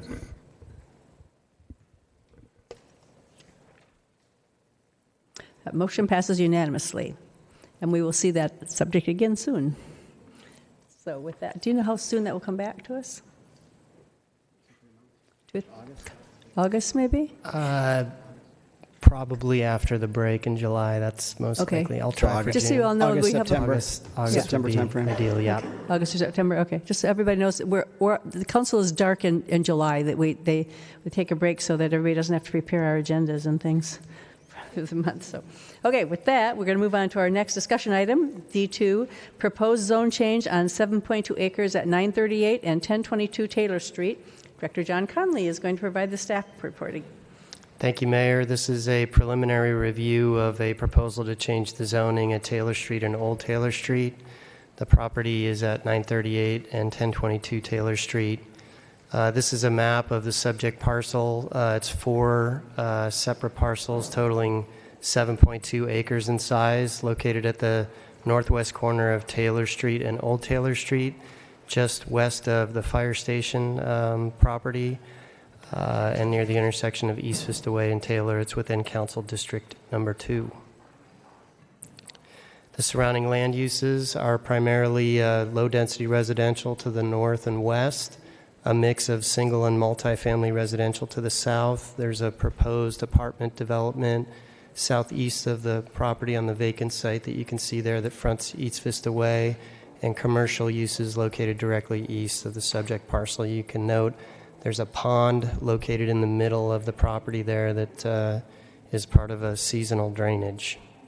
These are pictures of the property, primarily looking east across the vacant portion of the site and looking at the pond that's located in the center portion of the site. The general plan designation is shown on the left-hand side of the screen. This is a medium-low density residential. The general plan would allow for up to 5 units per acre under the medium-low density residential designation. The zoning is on the right-hand side. That is estate residential. It has a minimum lot size of a half acre, so 2 units per acre density. The zoning and the general plan are not consistent right now. The general plan would allow a higher density than what the current zoning allows for, and that is part of the applicant's request tonight to evaluate changing the zoning to be consistent with the general plan. Mr. Reinhardt submitted the preliminary proposal that's before you this evening to develop 26 single-family homes and associated improvements on the site. The proposal requests preservation of the existing pond and drainage in exchange for a clustered lot configuration. It requires discretionary approval through what we call a planned residential development application and a tentative subdivision map. A proposed design has been presented to the council in concept for your review. The single-family use would be consistent with the existing MLD general plan designation, which permits up to 5 units per acre. The proposed planned residential development and tentative subdivision map would require a zone change from E1, which is half-acre minimum lot size, to R1, which is a 10,000 square foot minimum lot size, and a PRD to allow for the clustered configuration. The zoning designations are shown here. On the top of the screen is the existing zoning, E1. The surrounding zoning is a mix of multifamily, commercial, and rural residential. On the bottom slide is the R1 proposed zoning, which is, again, 10,000 square foot minimum. This is a preliminary design that was presented by the applicant for the planned residential development in concept. Would develop the street with a private street configuration that would include parking along the street and 26 single-family lots that range in size from about 3,000 up to 7,000 square feet. Average lot size is about 4,000 square feet. The city allows for these smaller lot sizes in a clustered configuration in exchange for preservation of an open space feature, which in this case is the pond and the drainage that I mentioned earlier. So zone change requests are always at the discretion of the City Council following a formal recommendation by the Planning Commission. Staff brings all of these requests for zone change or general plan amendment on a preliminary basis before the Council for discussion to obtain your direction on accepting an application. So staff would like to get your direction on the acceptance of an application for a zone change, PRD, and tentative subdivision map on the subject property. That completes my staff report, and I'm available for any questions. Thank you. Okay, I have 3 speakers. The first one is the applicant. Do you want to go with that? Okay, Randy Reinhardt.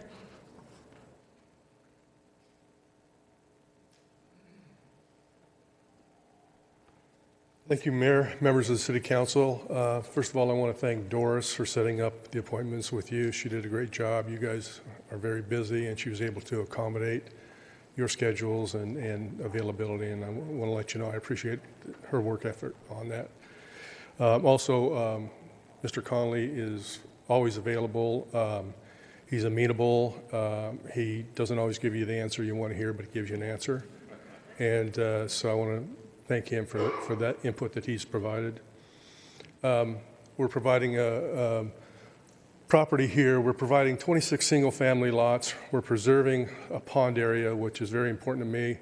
I don't want to one-up anybody, but I came to Vista with my family in 1964, and I know what Vista looked like then, and I know the area, and I loved living here as a small boy and a young man that graduated high school here. So when I see things like a pond on a piece of property that I remember swimming in, I want to preserve it. I like those areas, and I want to preserve those as much as we can. So that's why we came up with the concept of the PRD, so we could preserve those areas. In addition to that, I don't know, Mr. Conley, if you can put the subdivision, the map we're proposing up. In addition to that, it's difficult to see, but we're providing several recreational areas in our development. We're providing a walking path as another amenity. We're going to preserve that pond in its natural state.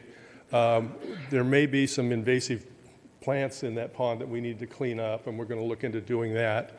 But we wanted to have a community that was kind of self-contained with the ability to have amenities for the people that live there and not have any impact on the city in and of itself.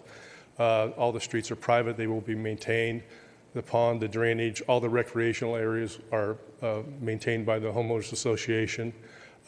We will be doing improvements on Old Taylor and Taylor Street as required by the city.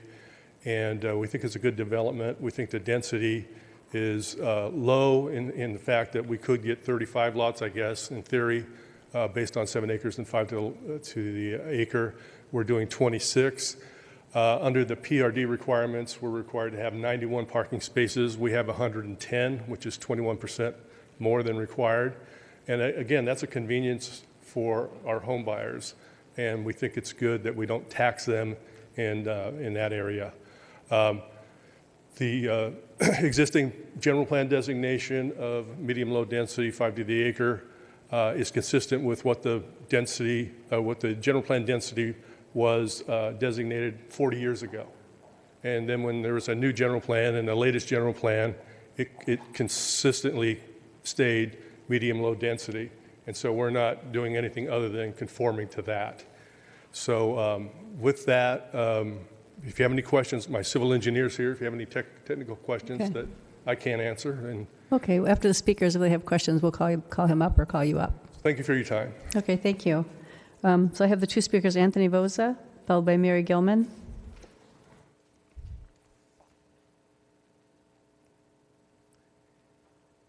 Thank you, City Council. Just wanted to say I'm in favor of this project because our city is growing very rapidly, and we really need new construction, and there are a very big shortage of homes.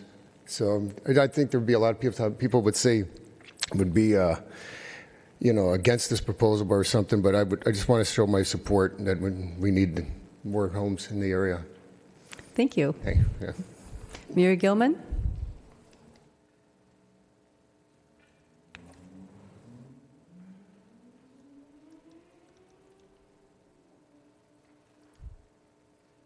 Good evening, and thank you for allowing me the time to speak here.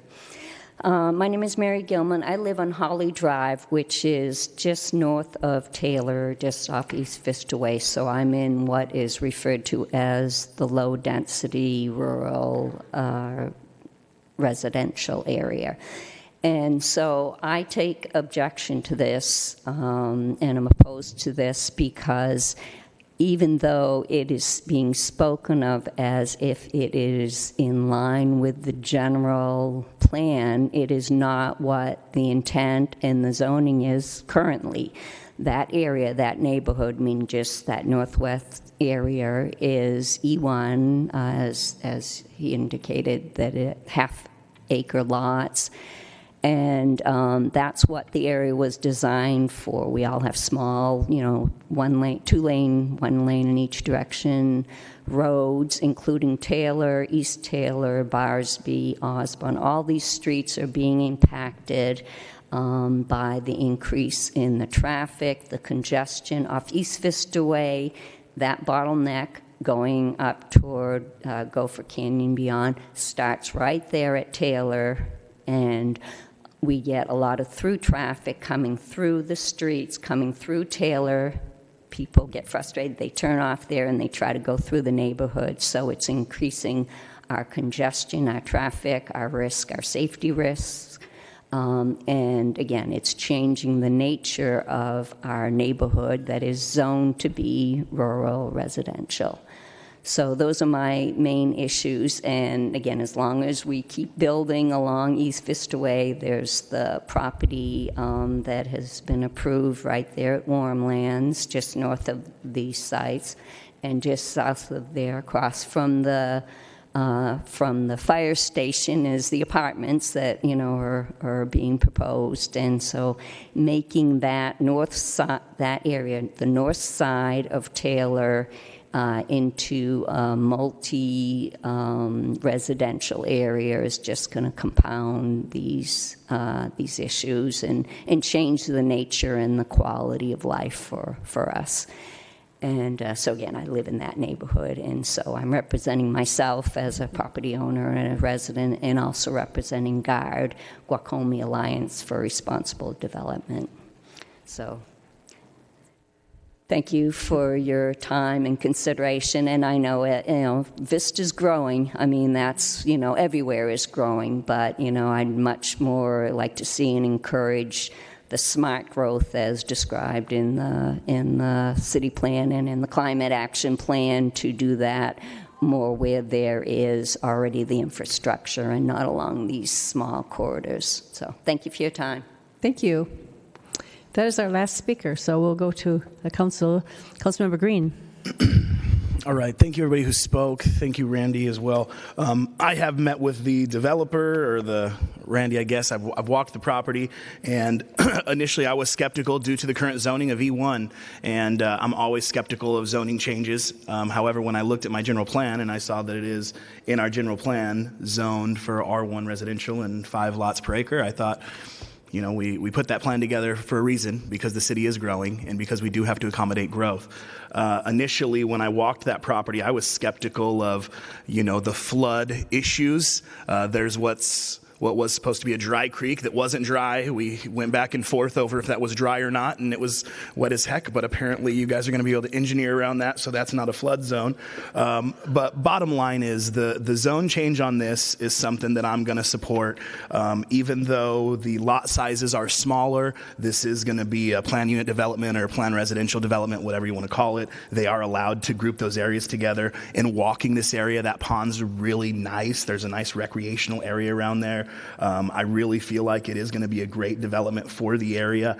It's tucked off of East Vista Way a lot more than those Shea homes are. My one problem that I have with the development is your access on Old Taylor Road. I would much rather your access be on Taylor Street. You spoke with me about a retention basin that had to be done there for drainage or flood purposes, whatever. But I really do feel like that Old Taylor Street, we're not, it wasn't really built to have that type of community right there, as opposed to Taylor, where you're right next to the high density apartments where they're all parking on the street, lots of street parking. It would be super easy to put a little marquee going into your community off of Taylor Street instead of Old Taylor Street. So if there is a way to revise the layout to where we're coming into the community from that kind of larger road, I would be much more in favor from that than having all of that traffic kind of impede on that little, E1 residential area per se over there, because the properties in the area are a little bit more rural, and I think putting all that traffic on that particular road isn't as good of an idea as having them come in off of Taylor. But with that said, this does conform with our general plan. We have to build units. It's a great product. It's in the median price range in our community. It will sell. People will buy it, and people will be super happy to feel like they're living in a little plan unit development, but still have a country feel with a pond and recreation areas. So this is a zone change that I actually do approve, and I do feel like it will be a great benefit for future residents of Vista. And these are the exact type of families we want coming back and plugging into our downtown and things. So I thank you for doing so much work on this and making sure that it is in line with our general plan, so we don't have to alter that, because a lot of work was put into that. So that's all I got. Thank you. Councilmember Contreras.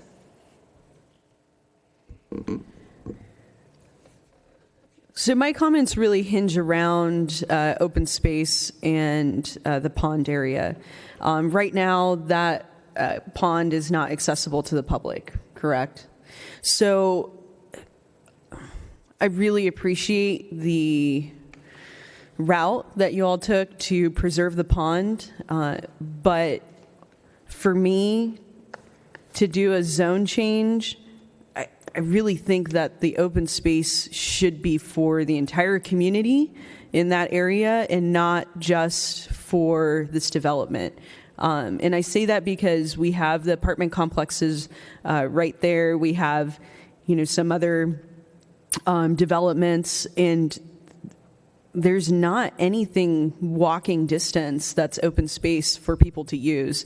So I am okay with, this is in our general plan, so I really do appreciate the design. I think the configuration is good. I walked the property as well, kind of went 4x4ing, just walking though, all over the place there. And I think that if we're able to provide the public open space, then I'm okay with the project.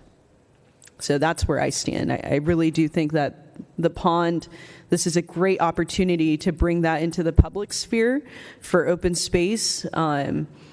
So that's where I stand right now. Councilmember Rigby. Thank you, Madam Mayor. I have a question for you, Mr. Conley.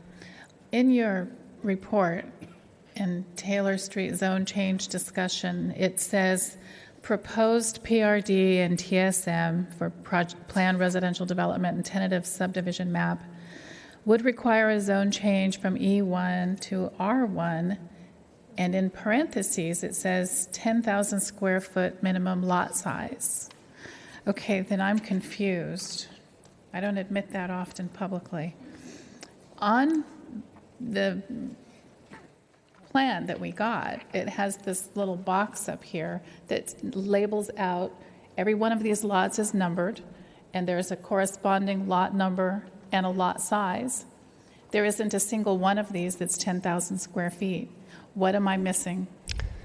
The PRD component of the application allows them to obtain the density that they would otherwise obtain if they built the number of 10,000 square foot lots that the lot would accommodate, and cluster those lots in one location on the site for preservation of an environmental resource on the property.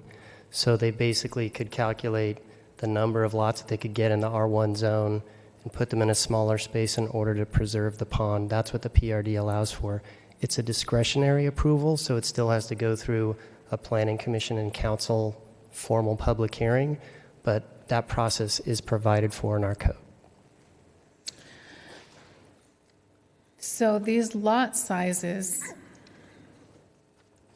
I have a question on that then. We've been having discussions on accessory dwelling units on lots that are X size, X square feet. Would these be, you're changing that to R1, and I know that you gave us a map, RB1. Would this neighborhood be subject to accessory dwelling units should that go through? So we can manage that through conditions of approval if we wanted to allow for second units at the time of this project's approval. It could be. Typically, from the staff perspective, we restrict that type of second unit development on lots that are smaller in a PRD configuration like this. That's a typical condition of approval, that second units are restricted.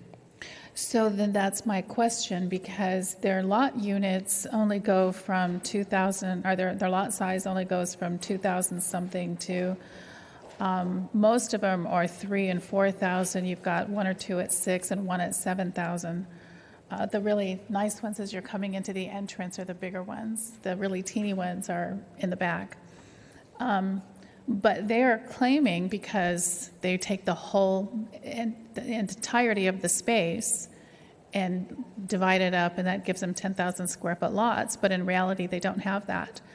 Which number would be used if somebody tried to do an accessory dwelling unit? Would they have to fess up that they only have a 2,000 square foot lot, or would they be considered a 10,000 square foot lot? It would depend on the zoning, not the size of the lot. Okay. So in this case, it would be the R1 zone. So in a typical R1 zone, you could do a second unit. Do a second one. But at the time of approval of this project, because it has a PRD, we would have the ability to condition it and exclude that allowance or limit that from happening. So this will come back through public hearing. That would be the staff recommendation. It would be up to the council to decide. Okay, I would highly recommend that. Sure. I wouldn't want to see any more back here, but we have to marry up the general plan and the zoning. I would submit that we marry it up the other direction. I'm not in favor of this, and I would be voting no on this.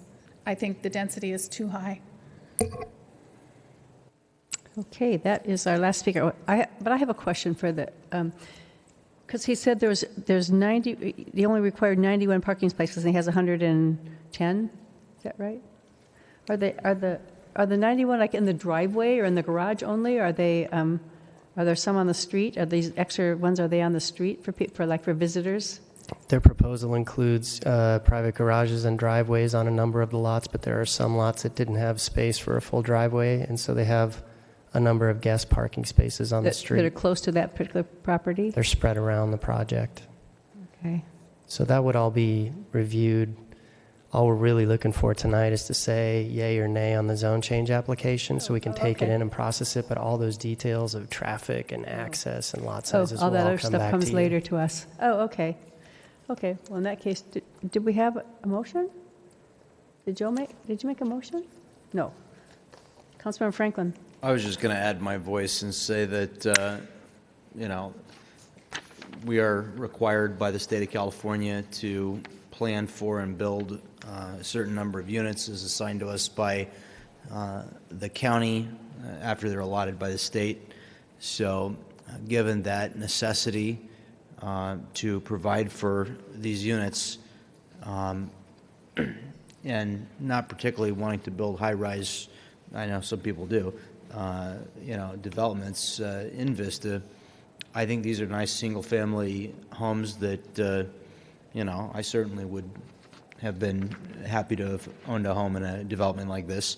So, and they're attainable. So for that reason, I would certainly be in favor of inviting the applicant to submit their proposal and go through the complete process with our planning commission and input from the community. And, just remind the public this is the very beginning of this. We're not very far afield, so there'd be plenty of opportunities to make their voices heard on this proposal. And do we have enough direction on this, or do you need a motion? I think I have sufficient direction. Have sufficient direction? Okay. Okay. Make a motion. So you made the motion? Did you just make a motion?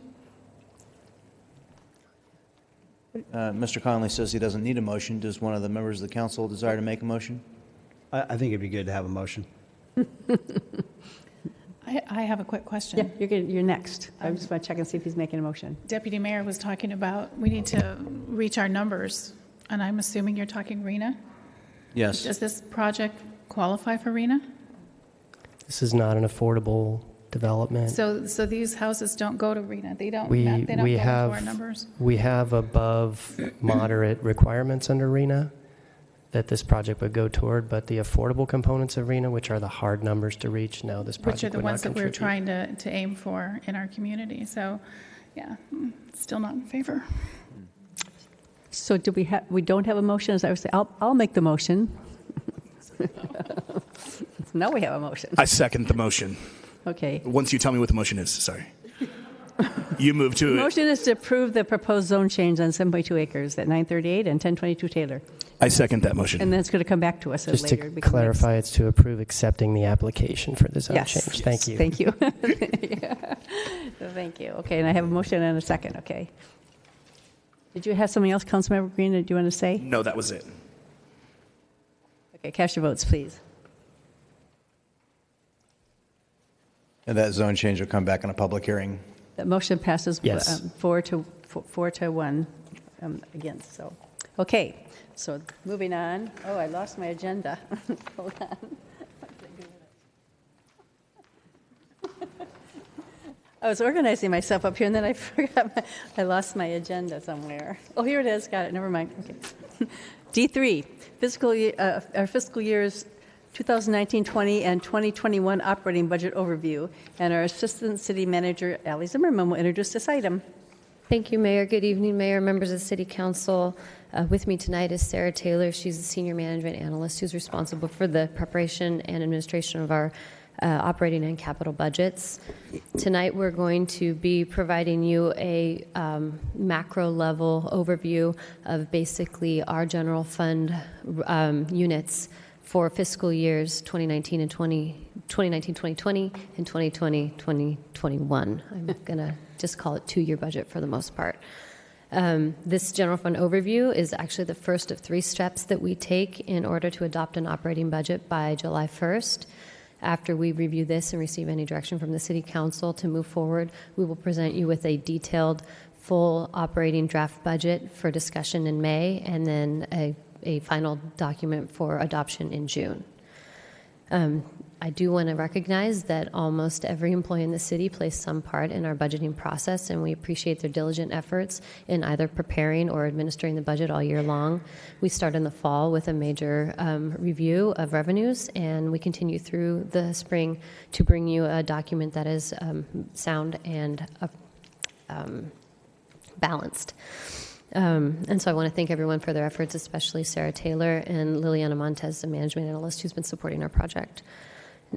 Tonight, we will be providing a brief overview of the state of the economy in Vista, reviewing the general fund revenues and expenditures by major category, and we'll also identify the revenues for Prop L.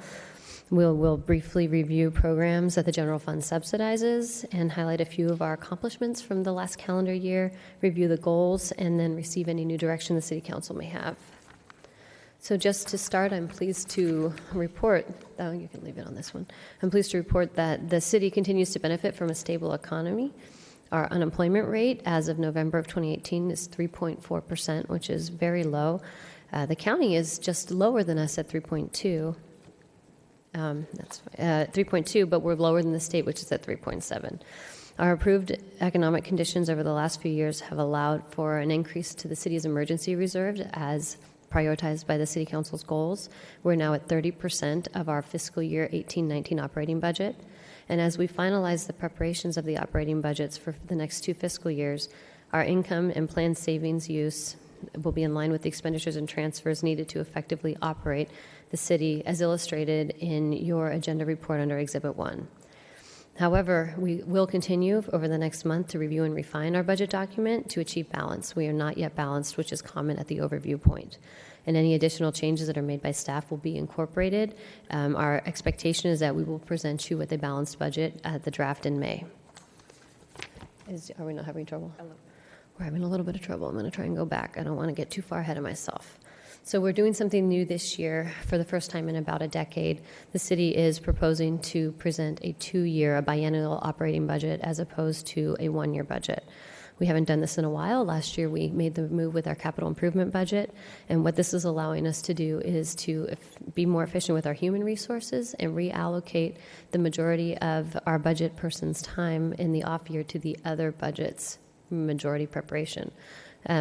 Basically, this will also allow us to reinforce our commitment to the long-term fiscal health by looking forward a few years as opposed to just dealing with a 12-month cycle. And it will continue to operate on those annual fiscal years of July 1st to June 30th. And through our quarterly reports and then a mid-year review, the City Council will have an opportunity to make any refinements that are required based on the city's needs, changes in the economy, or anything that might happen like that. So what you will see this year for the first time in quite a while are going to be 2 years of proposed budgets. Year 1 and year 2 is how we kind of refer to them. I think we're back on track. So we're going to start with our revenues. At this point in the budget preparation, the total general fund revenues are estimated to be $82.3 million for the first year, 1920, and $83.5 million for our year 2, 2021. The majority of our revenues come from a couple of sources. Our highest revenue item is property tax, which is budgeted at approximately $24 million for the year 1, $25 million for year 2.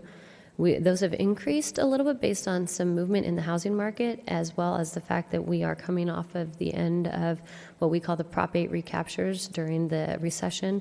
A number of properties in Vista, hundreds actually, applied to the county to have their property rate reassessed based on the current value of their home. That when those were approved, they were approved for a certain number of years, and those are starting to come off the rolls. So we do see an increase at that based on that, as well as improved housing economy. Sales tax is our next highest revenue. Excluding Proposition L, we are estimating year 1 sales tax of $18.6 million and year 2 at $19 million. As you know, sales tax can be highly dependent on our low unemployment rate as well as consumer confidence. And right now, those are doing pretty well in Vista. We also have some changes coming up in our retail climate, and so we're estimating an increase of 5% over our budget number for 1819 in 1920, and then another 2.3% for 2021. Charges for services is the third highest revenue in the city's general fund, and which we are estimating at 14.6 for year 1, and again about 14.6 for year 2. Charges for services cover a large gamut of the city. This is building and planning plan check fees. This is engineering and other permit fees. This is recreation fees, including the Moonlight. It doesn't include the Wave, which is an enterprise fund, but pretty much any charge for a service, a fee, or service or program in the city falls in this funding category. We are seeing a slight decrease in development coming through, and so you'll see that in the slight decline in revenue estimates for the second year. We also receive franchise fees at a rate of approximately $3.4 million in year 1, $3.5 million in year 2. The bigger ones that you know about, our franchise fees are with government agencies or other companies that use the city's right-of-way to provide their services. The 2 largest ones are SDG&E and EDCO, but we also have agreements with all of the cable providers, the physical cable providers. So that's Spectrum, which used to be Time Warner, Cox, and AT&T. We do not receive franchise fees on any of the internet services they provide or any of the dish companies that aren't utilizing the infrastructure to provide their service. And as a lot of people are moving away from regular basic main TV services and cutting the cord, so to speak, that will show, we've been seeing a trend in decline in those revenues because we don't receive franchise fees from Netflix or Hulu or any of those other types of companies. It's only from the standard ones that are using our maybe our streets and roads to provide their pipes and services to the homes. And then finally, we receive about $1.3 million and then $1.6 million in the second year in transient occupancy tax. This includes any of the hotel beds in the city of Vista. We've had the Hyatt Place and the Marriott Town Place in operation for a couple of years, and that revenue is stabilized. When you see that increase in year 2, that is the expectation of an increase based on the new hotel going on in South Vista, the Ayers Hotel. At this point, I will pause and see if you have any questions about our major revenue sources. Just briefly talking about Proposition L, which is doing very well. As you know, Proposition L is a half-cent transaction and use tax that is applied to transactions that are done in the city of Vista. This is where you receive the good, not necessarily where you purchase the good. So if you buy a TV at Costco and take it with you, you're going to pay that half-cent sales tax. If for some reason you had that TV delivered to your home in another city, you wouldn't pay that half-cent. It also applies to vehicles and anything else that you register with the DMV. So a vehicle purchased in Carlsbad but registered in Vista would pay that half-cent sales tax. The other way around would not. Proposition L was, we had a refunding, as you know, in 2015, which has allowed us to continue to show a healthy balance. During the recession, there was a concern that we may at some point have to hit the general fund to pay our obligations under Proposition L. But based on the actuals as they've come in and a modest 2% anticipated growth, we do see the Proposition L revenues being able to cover the obligations through the life of the bond. We are estimating those revenues to be 8.16 in year 1 and 8.3 in year 2. Any questions on Prop L? We're going to talk next about a summary of our expenses. Sometimes it just needs a moment. Did I press it? We are now, there it is. So I'm going to move on to our expenditures and talk first in our major government groups that are funded by the general fund. We have 5 here: general government, that covers city manager, city attorney, city clerk, finance, all of your major administrative functions, including HR. Public safety is police and fire. Community development includes planning, building, and engineering functions. Public works are all the operations that happen out of the public works yard. Community services is recreation, the senior services, cultural arts, and the Adobe, and their administrative programs as well. Much of these changes, as you see, we listed our budgeted numbers from fiscal year 18-19, which are in, and then the proposed changes for 19-20 and 21. Much of these increases are attributed to some major factors that are mostly salary related. We have MOUs in place with all 3 of our bargaining units that include salary increases, and so those are reflected here, as human capital is one of our major resources. We also have unfunded liabilities that are attributed to each of those employees based on the PERS rates that we receive. And in public safety, we're in year 3 of a 5-year contract with the Sheriff's Department with fixed increases, and so we know what those costs will be going out, as well as the addition of the deputy last year is incorporated into the next 2 years' budgets. I wanted to just also mention that public safety includes, for both year 1 and year 2, some planned capital expenditures that show up as an expense but are funded by reserves. We'll be replacing a brush engine, replacing the chassis on 2 of our ambulances, and replacing 13 of our cardiac monitors. So we have some large capital expenses coming up in public safety as well. I wanted to mention a couple of other things that impact the city and the general fund specifically. One of them has to do is minimum wage. We employ hundreds of temporary employees in the summer to operate our programming in recreation, the Wave, and at the Moonlight, and we are going to see another increase by $1 for minimum wage in the next 2 years, which is about an 8% increase in the hourly wage each fiscal year. That impact mostly happens in community services, who has done a great job of keeping the rest of their expenditures in check, but it is an impact to the city and to those programs specifically that receive subsidies, which we'll see in a couple of slides. And I also wanted to mention that the city's PERS rate, which is anticipated to be $8.5 million in payment to PERS for fiscal year 19-20. This is listed in your agenda report as well. We put in a chart, but by the time we get to fiscal year 23-24, that increases by almost $3 million up to 11.2. So those costs are still a burden on the city and something that we have to manage as we move forward. As you know, we've done a lot of things to try and manage our pension obligations. We've established a Section 115 trust. We negotiated with the fire union to take on an additional 1% of their PERS pickup this year that we're implementing, and so we'll continue to do what we can to try and manage those costs going forward.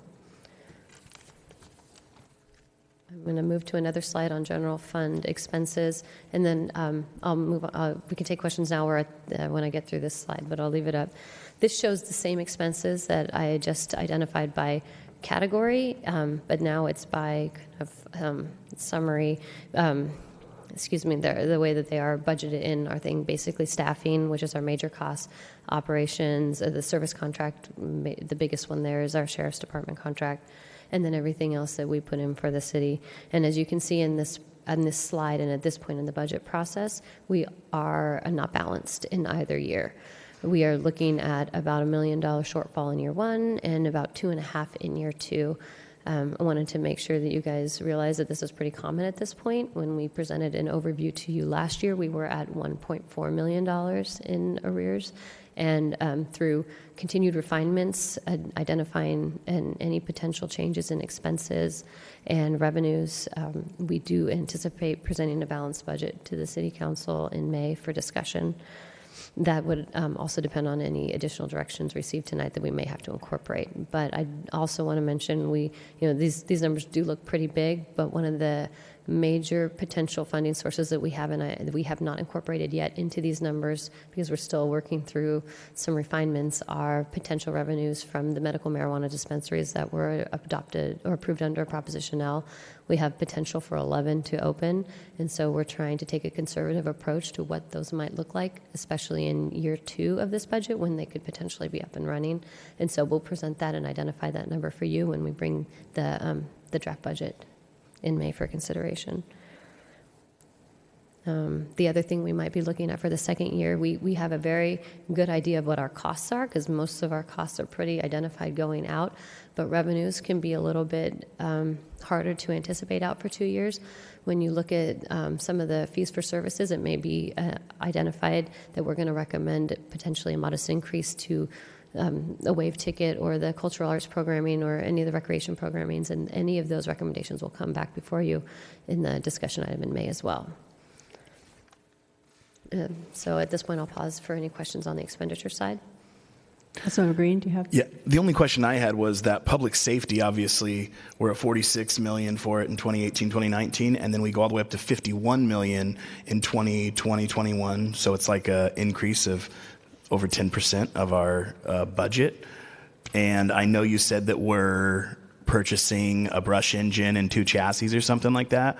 Are we anticipating, and I don't want you to forecast too far down the line, but the 9 million or whatever, like 21, 22, is that going to drop? Will it be less because of the capital purchases? Or I just didn't think that we added that much money to that particular budget. You know what I mean? Well, when you put about a 5% increase on average on a $22 million sheriff's contract, it's going to continue to go up for no other reason than that. And we also have 3%, I believe 3% increases in place for and the other side of that 20 plus million sheriff's or fire department contract. So the costs will continue to rise. When we are replacing any of these vehicles or other pieces of equipment, those come from a planned replacement schedule. So sometimes the expenditures will rise, but the reserve will come in to pay for those line items. But the portion so of it doesn't actually come out of our public safety budget per se. It comes out of our reserve. It has been set aside over 5, 10, 15 years out of public safety in smaller increments into a reserve to then pay for that purchase. So yes and no. And when we bring the draft budget back to you, we'll go specifically through the department expenditures, and you can see that those changes. Yeah, because I just like to kind of forecast. I mean, it's a huge jump, obviously. I don't want to be at 60 million in 2 more years. You know what I mean? Like we have to kind of figure that out. So yes, anyway. It is a very expensive portion of the budget. Yeah, thank you. One of the comments just to make is I think you could probably, it's safe to say that public safety, at least for the next 2 years, will go up probably $2 million a year in terms of salaries. And then after that, we'll have to negotiate another MOU with the fire department. But just from the law enforcement side, it's probably somewhere in the neighborhood of 1.2 to 1.3 million a year in cost increases to contract with the sheriff's department. So that's salaries and all the overhead, the equipment that comes along with it. Any other questions on the expenditure side? I want to focus for a moment on our subsidized units. If you hold for this slide, sometimes when there's a large amount of data, it takes a minute to roll over, but we do have 4 accounts that are subsidized by the general fund, and the City Council has authorized approved subsidy levels in prior years that you can see in the first or the third column on this: senior nutrition, the lighting and landscape maintenance district, the Wave Water Park and Cultural Arts all receive a general fund subsidy to provide the level of service that the community expects. The City Council's approved these levels. As you can see, for year 1, everyone but senior nutrition is underneath the approved subsidy. And in year 2, all 3 of the 4 are over, but close enough that we anticipate successfully getting back under that subsidy level for the second year, again, based on either some reduction in expenses as well as potential revenue increases. But I did want to highlight for a minute the Senior Nutrition Program. It's a very important program for the city where we provide congregate and home-delivered meals to Vista seniors who would otherwise potentially not have a hot meal or a nutritious meal during the day. We get funding for that program, a portion of the funding for that program through a grant from the county that restricts our ability to increase and kind of forecast revenues because we cannot charge a fee. We can only ask for a donation, and those donations never cover the cost at all. So we would like to continue providing this program, but it's very difficult. The staff has cut things as much as possible, but the cost of food and the cost of providing the service just continues to rise. So what we're looking for at this point is for the City Council to potentially make a modification to how we address the Senior Nutrition Program as it relates to a subsidy level. First of all, we're recommending that we increase that subsidy level to $375,000, but also ask the City Council to allow us some discretion and not cap it, make it a goal as opposed to a mandate that we meet that level because as I said, the costs are very difficult to rein in, and it's not the only way to really reduce the expenses in a large way would be to reduce the service, which is not something that I believe the City Council wants us to look at this point. So I'm looking for a motion or at least consensus direction to not only increase that number, but remove the subsidy mandate. You want us to deal with that right now? Yeah. Okay. Councilmember Contreras? I'm 100% in favor of increasing the subsidy for senior nutrition. I think that we can't really balance the budget off the backs of individuals who have fixed income. One of the things, though, that I would like to see from staff is just kind of having an idea of what our senior population's like here in Vista. I think that's going to be really important for us to, in the future, have a really informed discussion. But I also do agree with making it a goal versus a mandate. I would like to see, what my colleagues have to say before making any motion. But I am in favor of the increase and of making it a goal and not a mandate. Councilmember Rigby. Thank you, Madam Mayor. I agree that our senior services are very, very important for our senior community. Having, been over there and visited the many times I have and talking with the seniors, sometimes it's the only thing they have to do. It's the one time that they get out and go and see people and meet people and have a meal. So I'm absolutely in favor of that, and I'll go ahead and make the motion that we, I don't know how you want it worded, that we not put a cap on it, that this is our goal of $375,000, but not make it a hard stop. Yes, thank you. Councilmember Franklin, Deputy Mayor. We receive about $200,000 from the County of San Diego for the Senior Nutrition Program. Is that right? We budget about $160,000. It's a reimbursement-based grant, so we budget revenue of $160,000, and then based on how many people come in and eat the meal, we request reimbursement, and it could be up higher than that.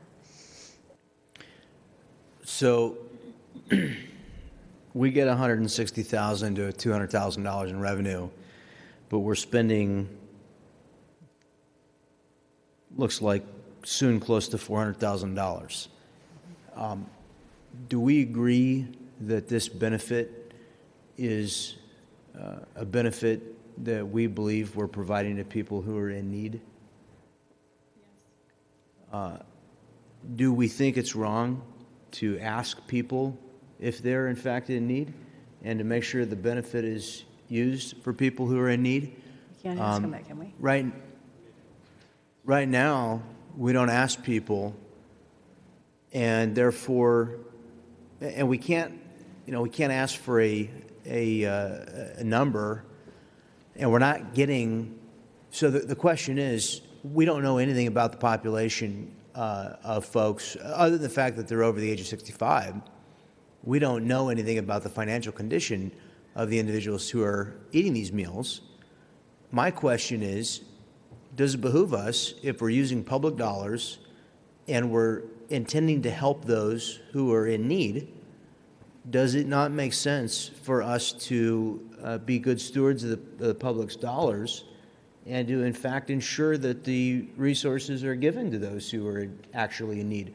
I mean, I'm just thinking, first things first, should we not conduct an anonymous survey of people who are consumers of these meals about their ability to afford them? Perhaps there's some portion of the population that's consuming them that has an ability to pay, and were we not to be subsidizing subsidizing for those who can pay, we could be doing much more for those who can't pay. I mean, I'm a believer, if you're going to provide a welfare benefit, then make it available to those who are in need. But I don't think there's anything wrong with saying, those who are in need should receive, and those who may not have the financial need or may not be on a fixed income, I don't know why we would provide them the benefit at a subsidized rate. Deputy Mayor, one of the things that we plan to evaluate this year is potentially opportunities to have more flexibility or control, and how that would balance against that $160,000 to $200,000 that we receive in the grant. If we are going to continue to receive the grant, it is age-based alone. Over a certain age, you can only ask for a donation. Under a certain age, when I eat there, I pay $8. That's what it is. It's a delicious meal. Everyone should try it. But that's one of the plans that we have some complaints internally. Check out the menu, though. It's got all the good options. But one of the things that we're going to internally be evaluating is, are there other opportunities for us to take back more control, but not at the detriment of losing that significant funding source. But it is not something that we're just saying, oh, well, I guess we're not going to do anything else about this. We're going to continue to evaluate it. And a couple of tidbits of information. The minimum age is 55. The average age is around 84 that we estimate. And the average donation that we take in from patrons is $1.75 per meal. Right.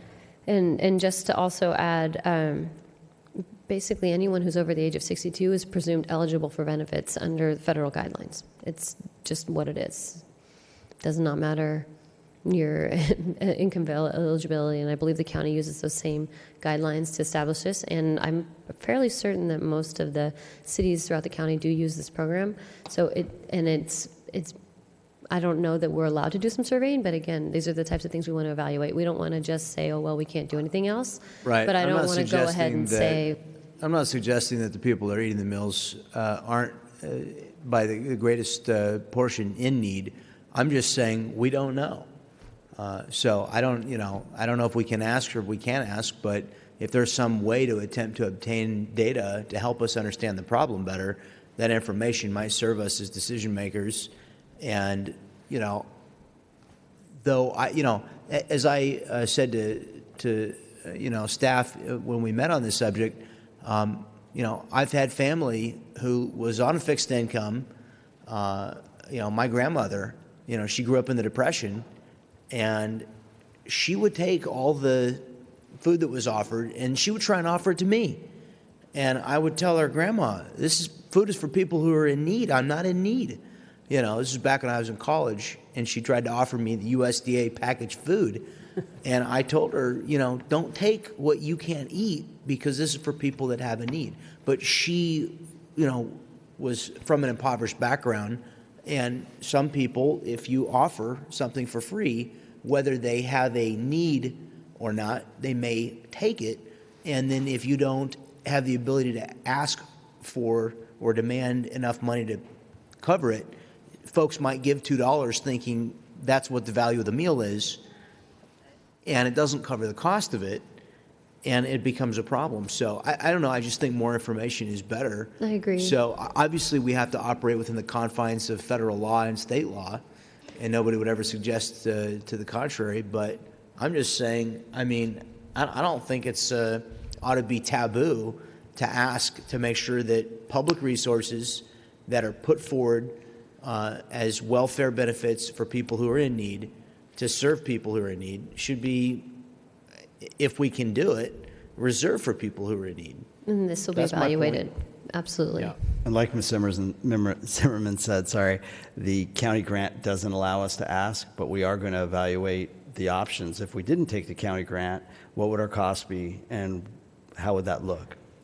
Yeah, I mean, if we were permitted, say, to spend the $350,000 and we asked people to fill out a short, I'm not asking to go into people's bank accounts, but if we were to ask people to make a certification on a single sheet of paper that they were in fact in need, they don't need to get it notarized, or, I'm not asking for some nonsensical step here, but if somebody could sign that I'm in financial need and they put their name on it, I think people who are not in financial need, many of them would have pause for thought about promising that they're actually in need in order to avail themselves of this benefit. They might think otherwise, and they might say, well, I like to go to the senior center and eat, but I'm willing to pay the $8 because I can't afford it, and that's all I'm saying. So I would like to follow Deputy Mayor Franklin. I totally understand where you're coming from, right?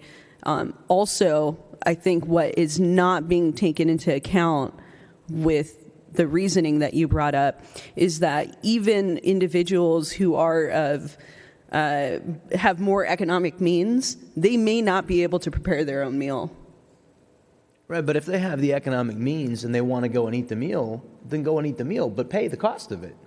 I mean, if you're one of my neighbors, and you live in a $700,000 home, there's a good chance. So are you telling people just to sell their homes to pay for this? No, don't be. No. Hold on. No, that's ridiculous. Well, I think it's. I think okay. No. I'm saying some people have enough means to pay, and some don't. And you may live in a $700,000 house, you may not have the means, and that's fine. If you don't have the means, you don't have the means. Look, it's preposterous to assume that there's no one who's taking advantage that doesn't have the means, and it's also preposterous to assume that everybody is taking advantage. I'm only saying we don't know. So listen, hello down there. One person speaks at a time. We're not having a debate up here. Well, but I know, but you take your turn, and then she can take her turn. That's the way we should do it to keep it friendly. Okay, so Councilmember Contreras. Yes. So if we were to evaluate every single person that comes to the senior center, what's the cost to staff to do that? Like, is it even worth it at that point? This is not a population that we should really be adding more barriers to nutrition. So, Councilmember Rigby, in between. The money that we get in the grant was never intended to be 100% coverage for this program. Am I correct? I don't believe so. They reimburse us at the rate that at a decent rate, but we don't get the same amount in donations back. Right. Yeah. No, I understand that, but it was never expected that it would be. It was supplemental, exactly. And from my understanding, and when we had the issue with because it's a grant, there are conditions that go along with the grant, including the type of food that we can provide. It has to meet certain requirements, and a couple of years ago, they took salt away. It was in the contract, because I said that can't possibly be in the contract, and they gave me a copy of the contract, and it was actually in there that you could not provide salt. So the seniors were coming in and pulling little salt packets out their pockets and their purses, because it was kind of ridiculous. And I had one lady tell me she was 92, and if she wanted to eat salt, she was going to damn well eat salt. And those were her words. So there are a lot of conditions to these. And my understanding in reading that grant from a couple of years ago, that you cannot ask for more than just the donation that they feel that they can provide. But if I remember correctly, it did say in there that, you can't ask this. These are the criteria that they have to meet to qualify, and you can't ask for more than they can provide. So there's a donation place for them to put their money in. And some of our seniors do pay full fare. Sure they do. But not everybody can. So I'm not sure that I would be in favor of, tasking the seniors to pony up the right amount or asking what their finances are. I've been over there a lot. I've spent a lot of time there working with the seniors and driving the little shuttle when I was able to do that. And hearing them talking about their life and why they're there, there's a lot of value to it besides just the meal for a lot of our seniors. And of course, the meal is huge, but to me, I do see the benefit and the value of the program and of the senior center. So I still stand by my original motion. Okay, Deputy Mayor. Well, I also see the benefit of the program, and what I'm suggesting is, can it be run more accountably, efficiently, and to the benefit of those who are truly in need? What I'm suggesting is, don't we have some duty to make sure that we're helping people who are in need, and a model where public benefits are laid upon the table for any who may deem themselves to be in need without literally with no question. And as I said, and I will repeat myself for the benefit of those who were not paying attention, I'm not asking to get into somebody's bank account and look at it. I'm not asking for them to bring documentation. What I am saying is, what about a certification on a single sheet of paper that says I am in need? It could be that simple. And if somebody deems themselves to be in need and they're willing to state that they're in need, fine. But if somebody doesn't believe themselves to be in need, then that would be their cue that they ought to pony up the full $8. I mean, I don't think that's a preposterous point of view, and it's a good program. I'll second the motion if it hadn't been already seconded to increase the subsidy. I'm in favor of providing what I'm really getting at is, are we best served by accepting the county money, or might we administer the program to literally a better taste to our seniors? Because I've received complaints about the quality of the food. There's all these absurd, restrictions on how we can prepare the meals. So we can't prepare a meal a lot of times that they want to eat. So could we produce it to be a better tasting meal? And could we perhaps more efficiently serve the community who's in need by asking some questions about whether this county grant is really money we're best served by taking? Or could we take our $350,000 and divide it differently and produce an even better outcome? Those are the questions we're supposed to be asking, rather than just doing more of the same and expecting a different result. So again, I would second the motion if it hadn't already been. Councilmember Green. I wasn't sure if the motion had been seconded, so I was going to second the motion as well, so I'm glad that you seconded it. I understand exactly where you're coming from a fiscal responsibility standpoint. We don't want to give people money who don't necessarily need the money, and we want to make sure our money goes where it needs to and that taxpayer dollars are spent as effectively as possible.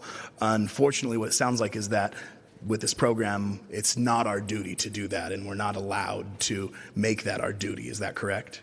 My understanding under the grant is that we cannot ask whether or not you're eligible. You are deemed eligible by virtue of your age. And every city that you're aware of in our county takes the county money and abides by these same exact rules. my And if you're understanding. over 62 years, we can't ask you if you can afford it or not, That is correct. as And- long as we accept that county. And different providers provide the meals. Again, if you're looking for a different meal, if you're taking the grant, you're still going to be having to meet the dietary restrictions in terms of what's on the plate and sodium Whether you levels. take the grant or not, you still have to Right, meet that. but Okay. if you're talking about what type and variety, you're also talking about a cost per plate that potentially could be higher than what we're paying now. So if you want a meal that is better, you get what you pay for.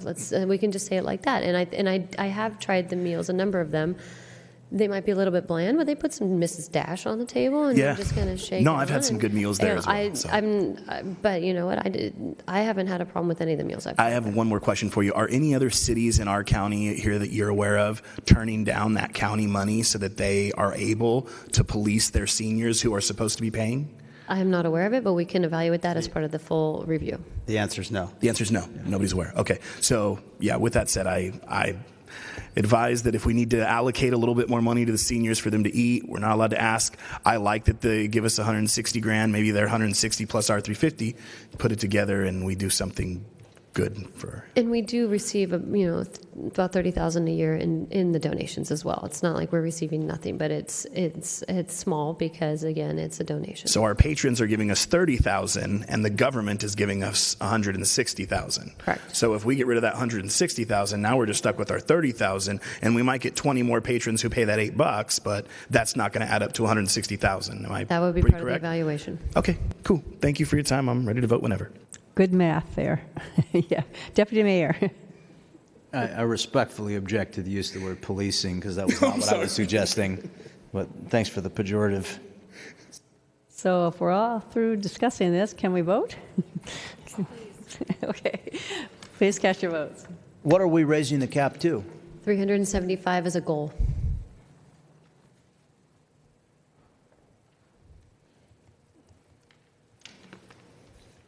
That motion passes unanimously after a spirited discussion. And I appreciate that discussion. I don't have any other more. We're not done yet? No, not quite. Oh, I just wanted to do a little bit of tooting of our own horn for the council. Kathy, if you wouldn't mind putting the slides back up. If there were any other questions on revenues and expenditures, I was just going to move on to a few summary slides. We included in the agenda report just a snippet of some of our accomplishments, as well as the calendar year 2018 accomplishments that were created as part of the State of the Community event. And I just wanted to congratulate staff and the council on a couple of things that we've done well this year. Our emergency reserves are at 30%. We have a 20-year low on our crime rate, and we're piloting a homeless outreach paramedic project. We replaced or refurbished 69 miles of street. We completed the East Vista Way median with the new northbound lane added. Graffiti removal, abandoned vehicles, illegal signs, centering on decreasing blight throughout the city has been a major focus of both code enforcement as well as public works. And as you know, we're continuing work on the Bub Williamson and Paula Vista Park site projects. We do our movies in the parks and our summer fest. We're doing a lot in the community to make this a fun place to live, work, and play. And then I'm just going to close by, when the slide changes, reminding us of our 2-year goals that the City Council adopted in March of 2018. Fiscal responsibility, continue to improve our flow of traffic, reduce congestions and improve sidewalks and roads, developing a strategic plan to address homelessness, decreasing blight and improving the city's image, economic development, public safety, parks and rec, and maintaining standards for multifamily housing. When we present to you the detailed operating budget document in May, you'll see in those program statements and accomplishments those programs and activities that staff is implementing that are in direct benefit of these goals. And as well, in June, you will get another one of our every 6-month updates on the Council Goal Action Plan. And at this time, this completes my staff presentation, and we're available for any other questions you may have. Any other questions? Thank you for very all much. of your work, and we look forward to our future budgets, looking at them again. So with that, we're moving on to our oral communications. We have several speakers for our oral communications. So what I'll do is I'll call your name, and I'll call them, and then call the following two. And if you'll line up over here with the speaker here, and then the other two will line up over there, that will make us move this through efficiently. So we'll start out with Becky Johnson, followed by Carl Hughes, followed by Don Shively.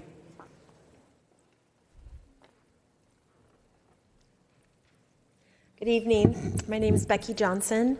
As a parent and community member, I have great concerns regarding the messages of normalization sent to our youth regarding marijuana outlets opening up. Vista has approved 11 storefronts that are in preparation for opening. My question is how we are going to let surrounding businesses and neighborhoods know what is coming their way. It's my hope that citizens will know when and how to contact the city regarding marijuana outlets that will locate near their businesses and homes so that they will properly and fairly know how and when their livelihood and quality of life will be affected. I hope the noticing will be clear and comprehensive to all, and that the city will utilize all its notification procedures, their website and media. Perhaps even flyers into those commercial areas that marijuana businesses most likely will target, or city newsletter inserts for businesses like Target or the Dollar Tree. I would also hope that the city would work with the Sheriff's Department, asking them to perform more traffic stops near and around these marijuana outlets. It has been documented that some customers purchase marijuana, use their product, and then get behind the wheel. According to an article in Newsweek, marijuana-impaired driving deaths have doubled in states that have legalized the substance. How does the city plan to regulate advertising? Undoubtedly, the marijuana industry will bombard our community with billboards, sign twirlers, mailers. It's imperative the city will set restrictions on advertising location and signage.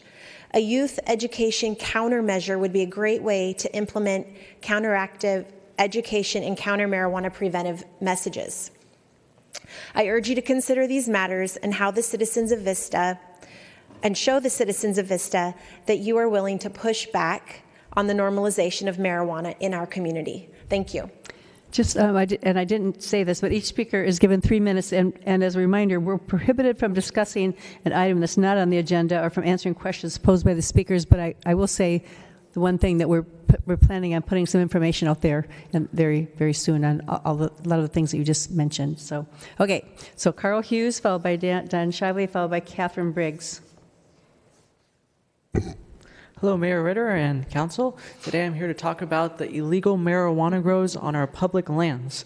So when we tend to think about California, we think about our lead in renewable energy and the fight against air pollution and water pollution, but it seems that we're not really focusing on the real environmental problem in our national parks here in California.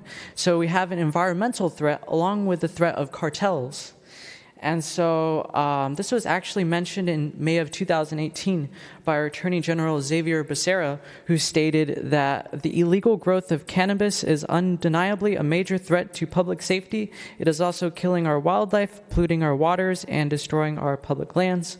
And so the reason why he's so urgent about this is the fact that these marijuana growers in our forests tend to use a lot of pesticides on their products, and they also have bait, so that way the animals don't, ruin their marijuana plants and ruin their revenues. And so the animals eat this bait, and they either get really sick or they die. And so there's this idea of bioaccumulation where those animals die, and then the predators eat those animals, and it moves up the food chain, and it could possibly get to our plate, our food. And so another thing about these chemicals is there's this EPA-banned chemical called carbofuran, which is found on a lot of these sites, 78%. And another issue is the issue of garbage. I've been doing a lot of work with Only Losers Litter and picking up garbage here, but the garbage on these grow sites is a much bigger deal because they tend to live there as well. And so I also mentioned cartels, and so these are Mexican drug cartels, such as there might be associations with the Sinaloa cartel or the Jalisco New Generation. And so they have been found possibly at these sites. And so these illegal grow operations are something that both the industry, the legalized marijuana industry, as well as the public can stand behind, because these legal growers are taking away the revenues of the legalized industry who actually follow the regulations. And the public doesn't want contaminated natural forest land to be ruined by these growers. And so this is something we can both unite behind. Well, thank you very much. Thank you, Carl. Okay, Dowd Shively, followed by Catherine Briggs, followed by Teresa Burns. I want to say that's a smart young man. Okay. You ought to pay attention to that guy. Okay, Madam Mayor, City Council, and fellow citizens, I'm Don Shively, and I've lived in Vista for 37 years, 22 of them right across the street from where this 7.2 acre development is going to happen. Oh, you didn't talk to us about that during the project. I didn't get a chance. I didn't get called. I put in my card. Okay. But very quickly, and I'll stick to the things here, I would suggest that we need housing in Vista. It's getting crowded here. And but I would suggest before you start building, right, you fix Taylor Street, because it's going to be a lot of trucks. I lived through the Cupertino construction, And that was like really something. You had to close Taylor several times, and now Taylor is a connector road between Santa Fe and East Vista Way. It's vital. They found a gas leak in my front yard a couple weeks ago, and they had to close part of Taylor. And boy, did that make trouble. Don't want to see that again. Now, although 20 years ago it was figured out, thank God I get to keep my property, that the widening of Taylor Street is going to be on the other side of the road. Thank the Lord for that. I get to keep my place and my wife. And but in doing this, I would say do it first before you build up in here, so you have room for these huge trucks and all that's going to happen. And I've got one more thing I'd like to offer you. All right. This is a 20-year ago shot, the front of my house here. This is the edge of the street. This is what it looks like today. I asked for this sidewalk to be put here because my driveway is a school bus stop. And all those kids, they've either got to be on that side of the curb, brushing elbows with the traffic on Taylor Street, which is like a chainsaw, right? And I said, I don't want to see a child killed in my front yard. So they were very nice. You guys, thank you. Put this here. But if I give you 13 more feet and you make it look like that, you see what I'm getting at here? It would make a wider section of Taylor on my side of the road as well. But I get to keep my house. And you get to have the sidewalk moved over another 8 feet or so, and it would work well. Please consider it. My name is Don Shively. You have my card with the phone number and the email. I want to thank Joe Green for being on Next Door. You do put a lot of questions to rest, and we all thank you for it. Thank you, sir. Kathleen Briggs, and you'll be followed by Teresa Burns and John Botroff. All right. So I have my timer because I could probably talk forever about this. So We only have 3 minutes. Yes. So I want to thank the mayor and the council, and I'm here today to talk about the cell tower that is on a light pole at Breeze Hill. So cell towers are fairly new in the last 20 years, and there is more and more research coming out about the detrimental effects of electromagnetic field radiation, EMF. More than 230 scientists from 41 nations have published 2,000 peer-reviewed papers on EMF and biology and health. They have cited serious concerns about increasing exposure to EMFs, as well as numerous recent scientific publications linking low levels to serious health concerns. Our children are our greatest asset in Vista, and to protect them is our primary responsibility, both as parents and as community members. So if you go on PubMed, which is a research-based search engine, it pulls up thousands of studies citing specific issues with these cell towers. Students at a school with a mobile base station, which is what Breeze Hill is supposed to have if the renewal for the new towers are put through, 200 meters away from the classrooms, has been shown that for 6-hour exposures daily, 5 days a week, for 2 years, they had an increase in hemoglobin A1C. That's a diabetes risk factor. You're putting these kids at risk for long-term diabetes and health problems that come along with it, including kidney failure, dialysis, high blood pressure, strokes, and heart attacks, all because they go to school too near a cell tower.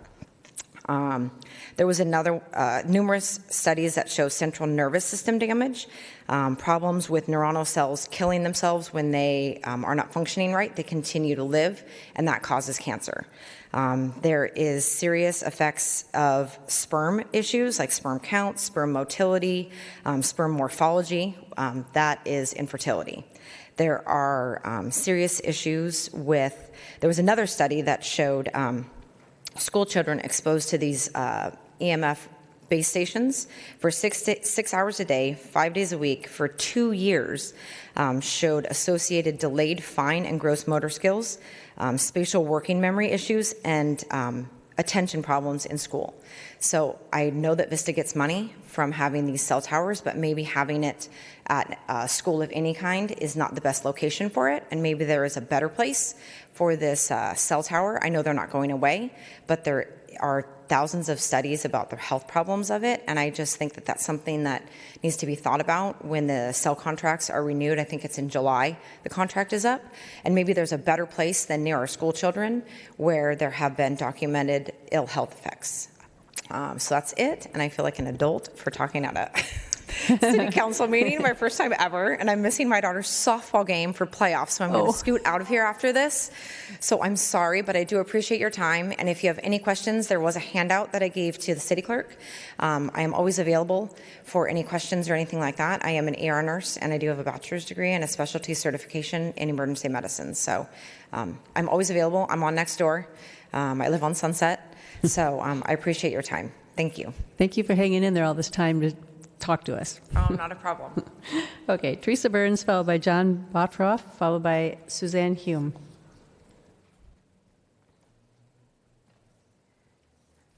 Hi, Mayor Judy Ritter and council members. My name is Teresa Burns, and I've lived in North County my whole life. My husband and I are raising our children here in Vista. We love Vista. We love Breeze Hill. It's the school that our children are assigned in our development. And in December this year, we started to notice there was a lot of activities surrounding one of the light posts directly on the playground at the kids' school. And some of the moms started to talk, and we noticed that there's no barrier around it. The kids climb up it. But the caveat is that our school shares the playground with the city for a park. So during school hours, it's designated as the Breeze Hill Playground, and then at 3 p.m. it turns over to Public City Park. There are 2 towers located there.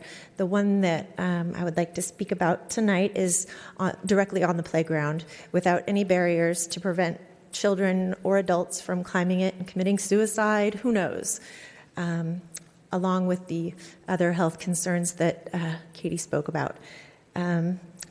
So my goal is just to open up the discussion about where we place these cell towers.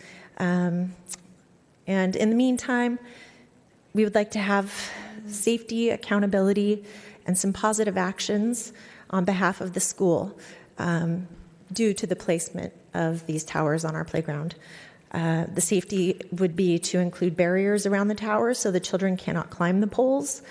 We would like to have accountability for the 24/7 access that's given to the workers who can service the cell towers. There are currently 3 carriers on one of the cell towers, T-Mobile, Verizon, and AT&T. And during school hours, they come in the back gate and work on these poles. And just a quick story, one day, one of the teachers in the trailers near the playground saw a man driving a truck onto the playground while the kids were at recess. She went to the principal and she said, what is this man? Who is he? And the principal did not know who he was, where he came from, or what he was doing there. And when he was approached, he gave his credentials that he was there to service one of the cell towers on the playground during school hours without any fingerprinting, checking in, or background. So I think as far as accountability, we would like to see some of that put in place.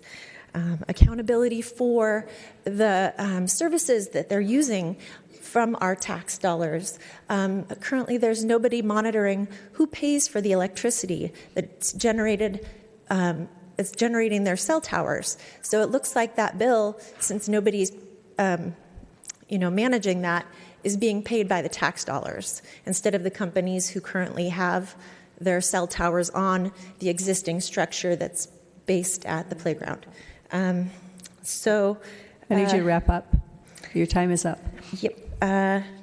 So we would like to see some positive actions fiscally to benefit the environment of our school. We would like some accountability and maybe some contact to create some your time is up.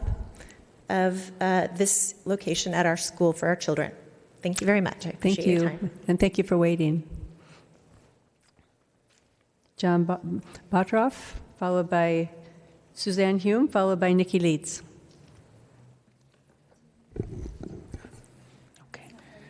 My name is John Bodorf, and I want to thank the ladies for speaking about the dangers of EMF. I'm here to talk about no idling.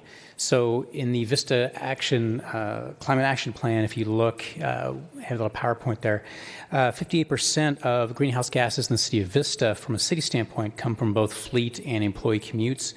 In the city of Vista itself, 57% come from transportation costs. And one way to address reducing that is through stopping idling. So idling is leaving your car running while it's parked, and the average car idles for 16 minutes every day. Car exhaust, as we all know, is extremely dangerous. 1 minute of idling produces more carbon monoxide than 3 packs of cigarettes. And in the U.S., idling nationwide produces more carbon dioxide than 2.5 coal plants. So if you stopped idling through Vista, through the citizens and the city, you're looking at approximately cutting 90,000 metric tons of CO2 every year. And that would go a very long way to reduce the greenhouse gas targets for the city. One thing I hear a lot about idling from a city standpoint is your fleets, right? Your police and your first responders. Technology exists. There's 2 vendors, Stealth Power and Grip Technology, that they use smart energy battery systems that power all that gear in both your ambulances and your fire and your police trucks without having to run the engine, without having to run any type of generator. So that protects both the officer's health and no greenhouse gases, and of course saves the city money because you're not burning all that gasoline for hours.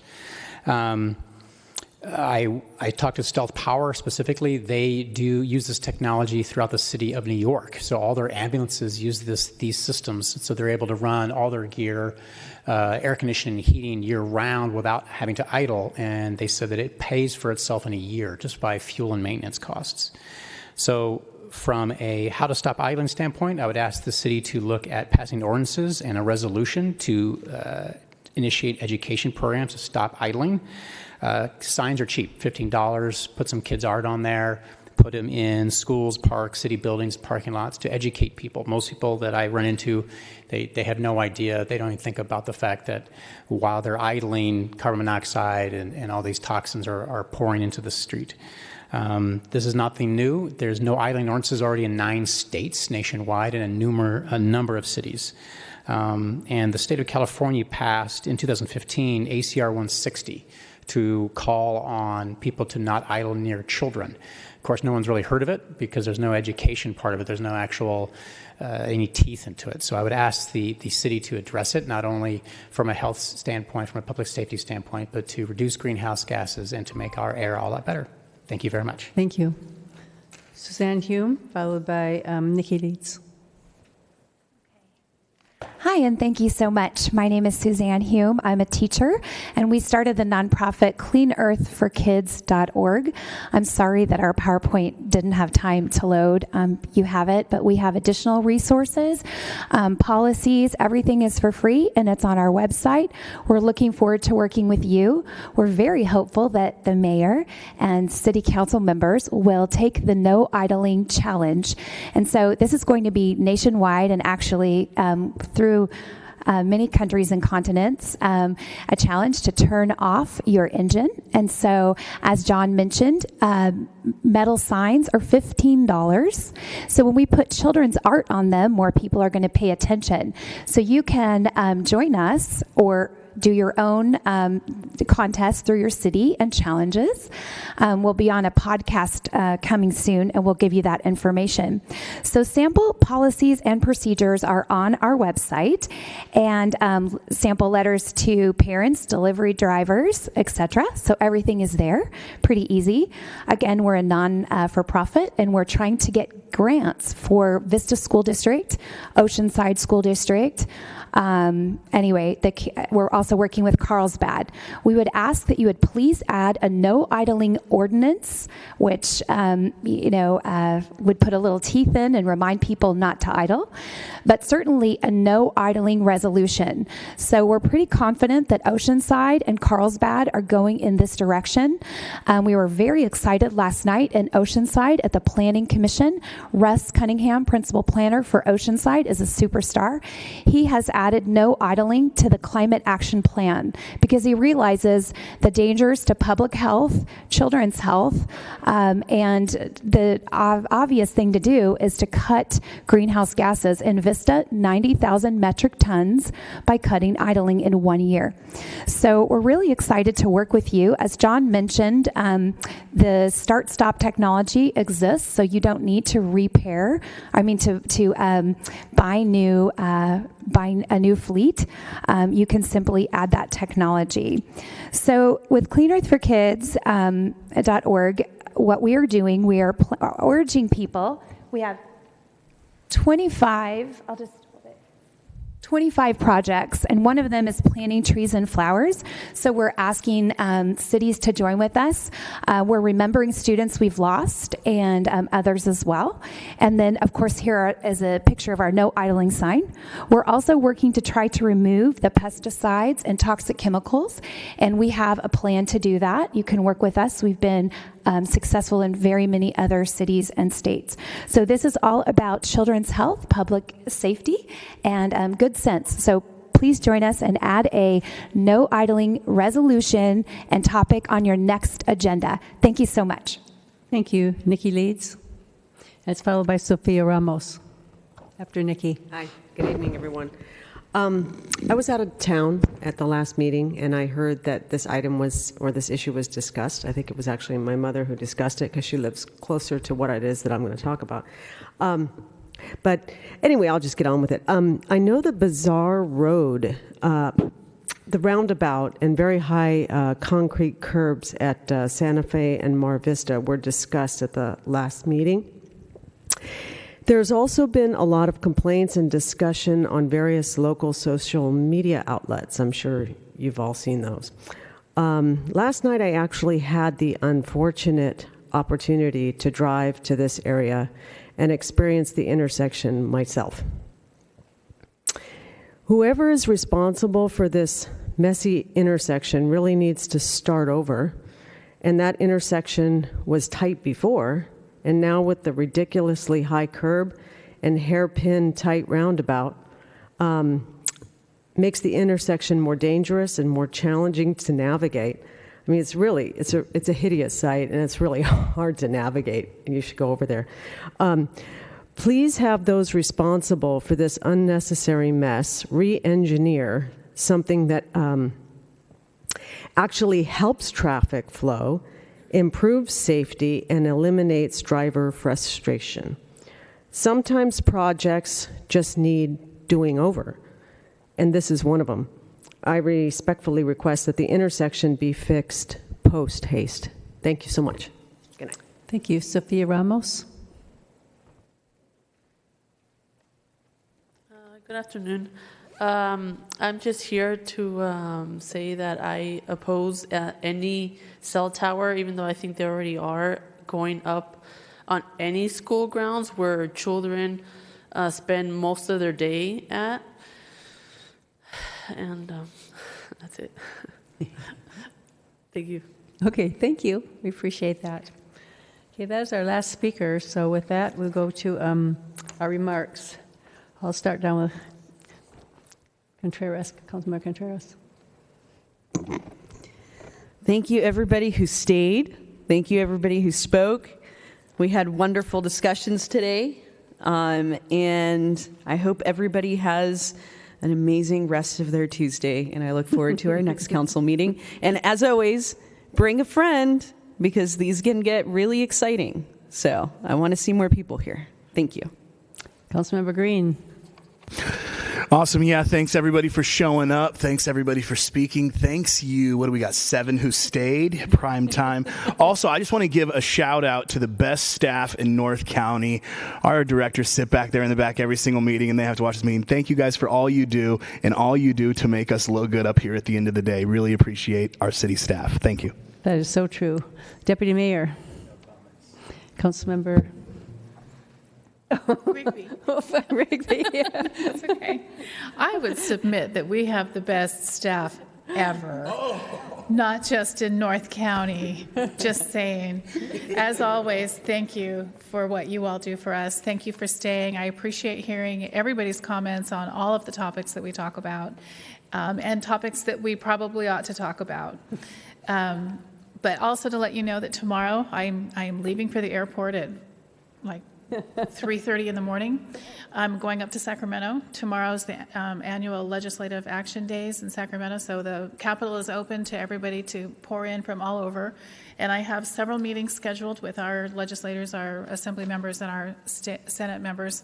I'm going to be sitting in on a couple of committee meetings. Particular of interest for me, as you all know, is revenue and taxation and the budget. So hopefully I'll have some good news. Not a lot of that comes out of Sacramento, but I'm always hopeful. So I'll give you a report when I get back. Super, thank you. Okay, I have all my announcements tonight. So Alta Vista Botanical Gardens, located in Bringle Terrace Park, is hosting a free Earth Day festival with kids events, live music, and more activities this Saturday, April 27th from 10 to 3. 10 in the morning to 3. Information is available at altavistagardens.org, so you can check there for any more information if you'd like it. The city is gathering community input on the designs for the new park located on Civic Center Drive and Palo Vista Drive. Several informational pop-ups have been scheduled for the public to learn about the project and to view the designs. The dates have been posted to the city website at cityofvista.com, and I think there actually was one this morning at by Palo Vista on Civic Center at the train station. So, but there are more of them planned, so check on the website for those. Vista Recreation is providing Parents' Night Out this Saturday, April 27th at the Jim Porter Recreation Center.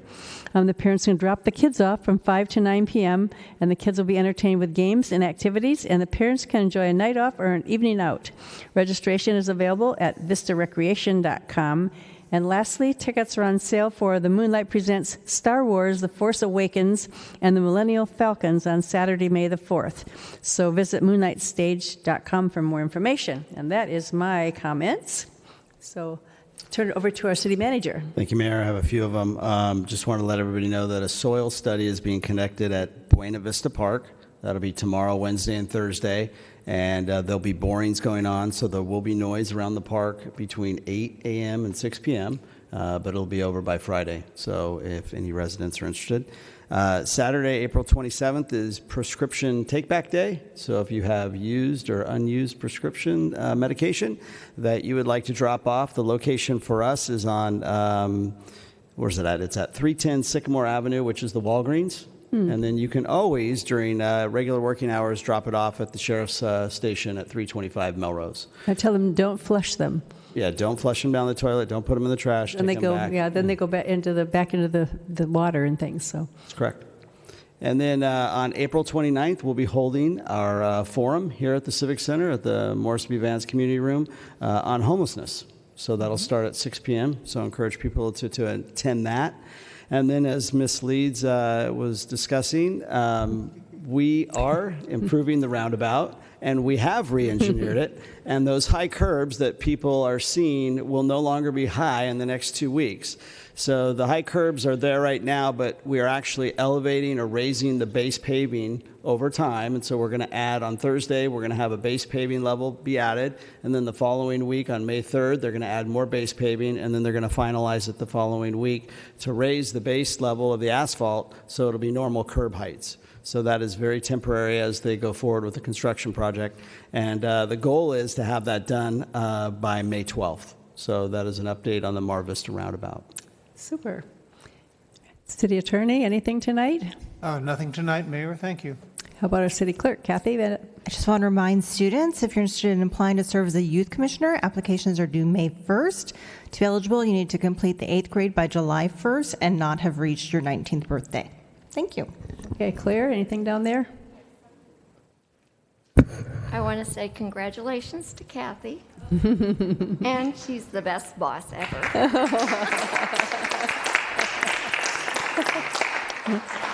Okay, and then, gosh, now I have to end on a kind of a not such a good thing. We lost Bob Baker, who was a longtime person in Vista that has done a lot. He was a Vista resident who was active with the Vista Conservancy. He actually worked with me at Coldwell Banker and was just it's a great guide. So we're going to adjourn our meeting tonight in honor of Bob Baker. So with that, at 8:33, we are adjourned.